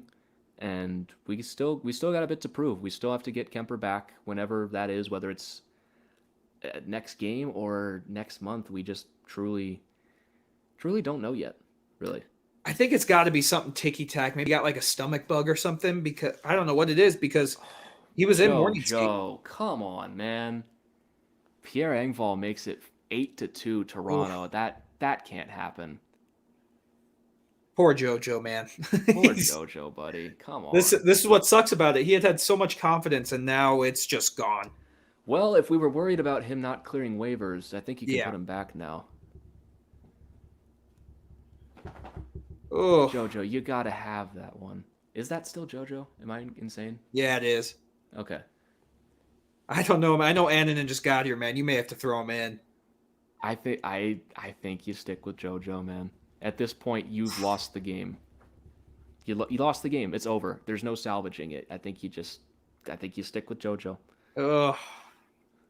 8-2. I mean, you just gotta hope for not 10. Oh man, I can't believe we're having this conversation of, oh, please not 10. My God. I was feeling good coming in this game. Yeah. Oh, man. I mean, I still don't feel bad about this team. Like, this is just an anomaly game right now. Yeah. It really is. Oh, man, and the Leafs are still putting on the pressure. These guys don't stop. Well, it's firing season right now. It's open fire. Oh, man. What a rough night to just not be on your game. Going up against a Leaf team that's feeling this good. And it's like you said it's like you said back in the first period. Teams have the Avs circled. They want to test themselves against them. And I'd give the Leafs an A for this test. Yeah. I'm still not sold on them, personally. At least tonight, they get an A. Tonight they do, but I want to see them face the Avs when it's Darcy Kemper in net or Pavel Francouz, another third-string goalie. Yeah. Unfortunate. It really is. Got a special guest trying to join the stream, little Miss Daisy. No, she's not getting a treat tonight, man. She's not getting a treat tonight. Given her a ton of attention. She'll get a pity one. Yeah, a sad treat. Just not recorded, you know. Yeah. Man, oh, man maybe we're the jinx on the live stream, man. Maybe so. 0-1. Let's catch up on some of these comments here. Jacob saying, I'm starting to think the Leafs will go deep into a Game 7 in the first round and then lose 4-2. Hey, that'd be progress for them. They've scored one goal in their last 3 Game 7s. I believe they scored 2 goals, which is horrible. So they will have equaled that goal total in that game alone. 5-2 Canucks. Rangers win 4-1. Let's see. Did you need me in net for the Leafs and let y'all win? I mean, we would certainly appreciate it. Yeah. I mean, at this point, with 7 minutes left, if you just threw a random dude in there, it would make the game even and a lot more fun, honestly. But Jacob, I mean, you might be playing better than JoJo has at this point so far tonight. See, also, Leafs get an A, Avs get an F. I'd give him a D. D for defense. Yeah, the defense wasn't good, and that's really the first time all year we've said the defense wasn't good. You know what I mean? Yeah. This game, like I said, this is you burn the tape, and thank God we get to play again tomorrow, because they're going to be able to erase this bad memory out of their minds very quickly. Yeah, Isha's saying, man, hopefully Minnesota can put up an 8-2 win against the Avs. Yeah, keep dreaming, buddy. Yeah. That's our job. Whenever we face, that's our job. Yeah, it's a shame we don't play Minnesota until January. Honestly, I miss playing the Wild. I like playing the Wild. It's fun. It's fun. But, I mean, you look at the standings now. The Avs fall. Do we really think that San Jose is going to stay in the playoff picture? Do we really think Nashville is going to stay in the playoff picture? No. Like, the fact that the Avs have played 18 games and they're only 2 points behind a Nashville team that's played 22 games, I feel fine. Like, Avs fans, This game sucks. Don't get me wrong. This really sucks. But they'll be fine. Be fine. They'll be just fine. Yeah, Jacob doesn't even play hockey, plays basketball. I think you'd still be doing a little better than JoJo was if they were to put you in right now, buddy. I agree. It's like just saying, not been this good. Tape should be burned, then thrown off a mountain, and then put into the ocean, and then we need to tie an anchor around it and make sure it sinks all the way to the bottom, and then burn it again somehow underwater. I don't ever want to see it at any bit of this game Nope. ever again for the rest of my life. Nope, I'm good. This is going to hurt our Donna's goal saying- differential stats. It's going to hurt that way. It's going to hurt it pretty bad. Donna's saying, well, the Avs are getting blown out. How will they recover? You don't have a choice. You got to bounce back tomorrow. Got a game tomorrow. Losing, I think just straight up losing to the Habs would be worse than any 8-2 loss the Leafs can give us. Yeah. If they lose to the Habs tomorrow, I will be concerned. This game, Yes. not really concerned at all. If they lose to the Habs tomorrow, big time concern. Big time concern. Like, even if they give up 6 more goals for the rest of this game, I'd be way more upset if they lose to Montreal tomorrow than any beatdown the Leafs can put on us. Well, see, that's the Leafs are thing. good. These next 2 games for the Avs after tonight are very winnable. Yeah, Ottawa's you getting got their that. beat. They're getting their breaks beat off right now by Vancouver. Montreal's slumping right now too. I mean, these next 2 games are very winnable, and if they win those 2, you forget about this game. Yeah, absolutely. That was a good save by JoJo. Yeah, nice little save. I mean, little pad the goal differential there. I mean, 8 goals on 37 shots. That stinks, man. I mean, It's not good, but I keep wanting to like freak out about it. It happens, man. it does happen. Josh, good to see you again. Love seeing you guys on here for the watch along. But you're right, not the best performance from the boys tonight, but it's the way the cookie crumbles sometimes, my friend. Sometimes you just have a bad night. And, Christian, now I'm mad at you because you picked this game. I was praising you the whole time, but why didn't you pick a better one, man? Yeah, why didn't I pick a game against a bad team? But it happens. Kaprizov, Hattie, Fiala 2 points, Hartman 2 goals, Pitlick 2 goals and an assist equal 8 goals. I mean, yeah, that is math. All of those goals do equal 8, but never gonna happen against the Avs, buddy. Kaprizov maybe, but maybe he'll get a goal. Maybe not for a Hattie, but he can get a goal. Yeah. Maybe Hartman a goal. I'll spot you guys too, but there's always NHL 22 if you run that situation. Yeah, Misha. played on rookie. Let's see, Donnell, who do you guys think is the face of the NHL, Crosby or McDavid? I don't think the NHL has a face. In terms of like casual sports fans, I don't think there is one. For hardcore fans, it's probably McDavid.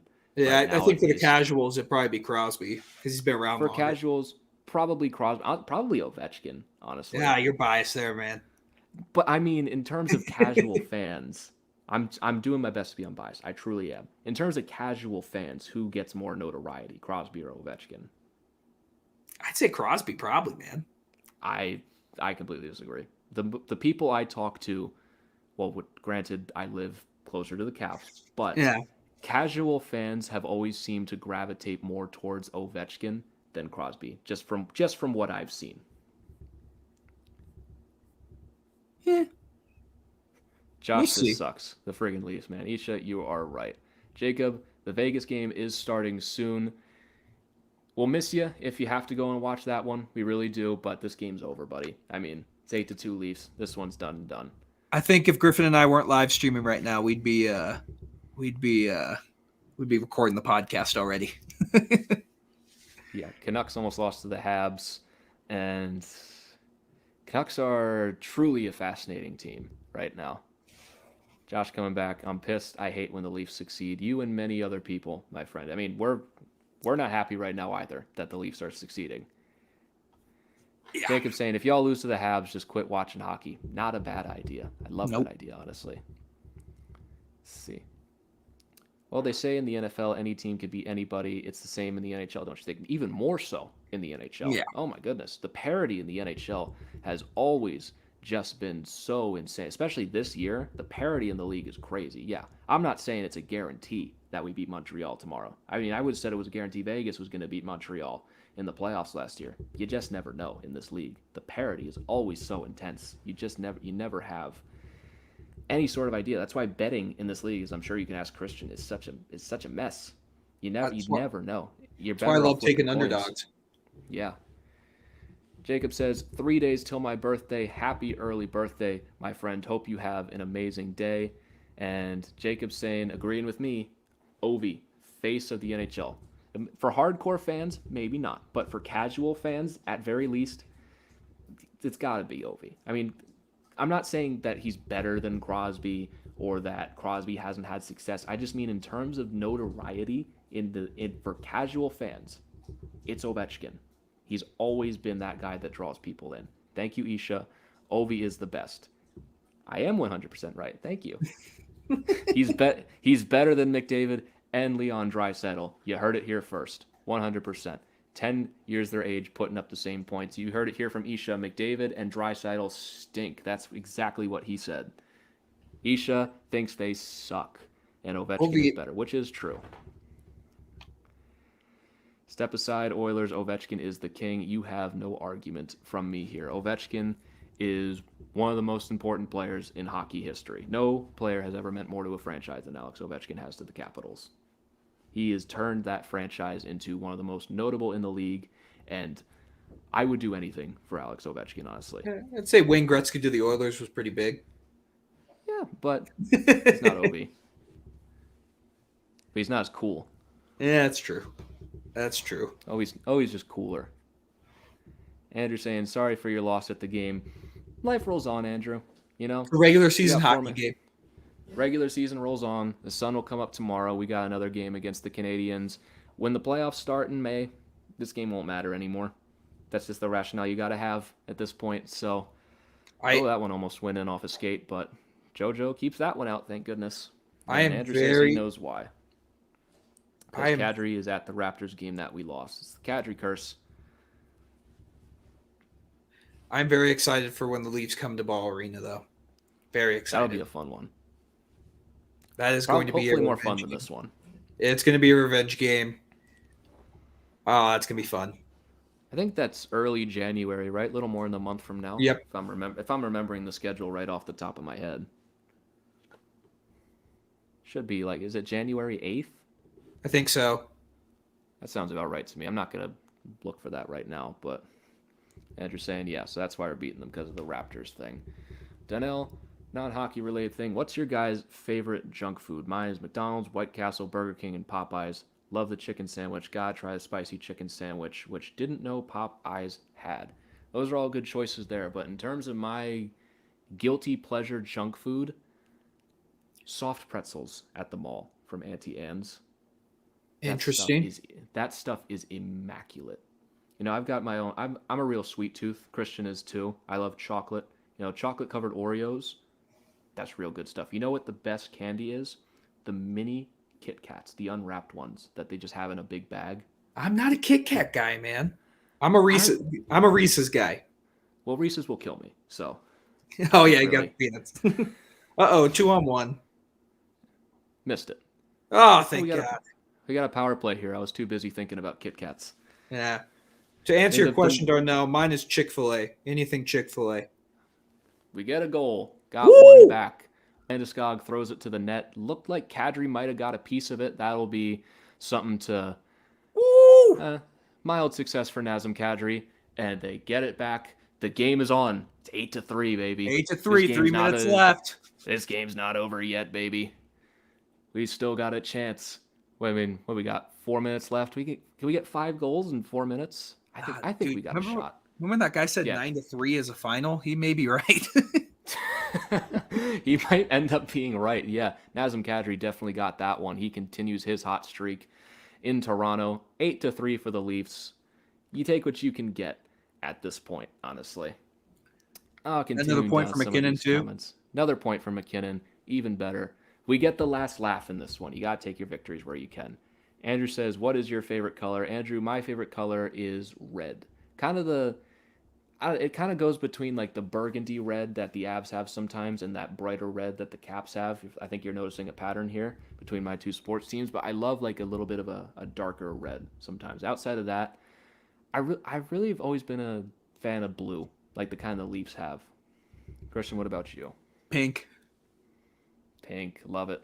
Yeah, that's why at work on Fridays, we do Pink Fridays. Everyone has to wear pink on Friday.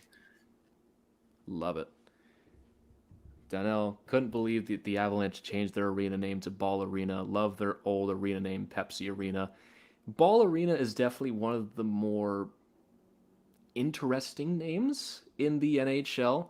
You'll definitely remember it, but Pepsi Arena, or was it Pepsi Pepsi Center. Center, Pepsi right? Center. Pepsi Yep. Center, yeah.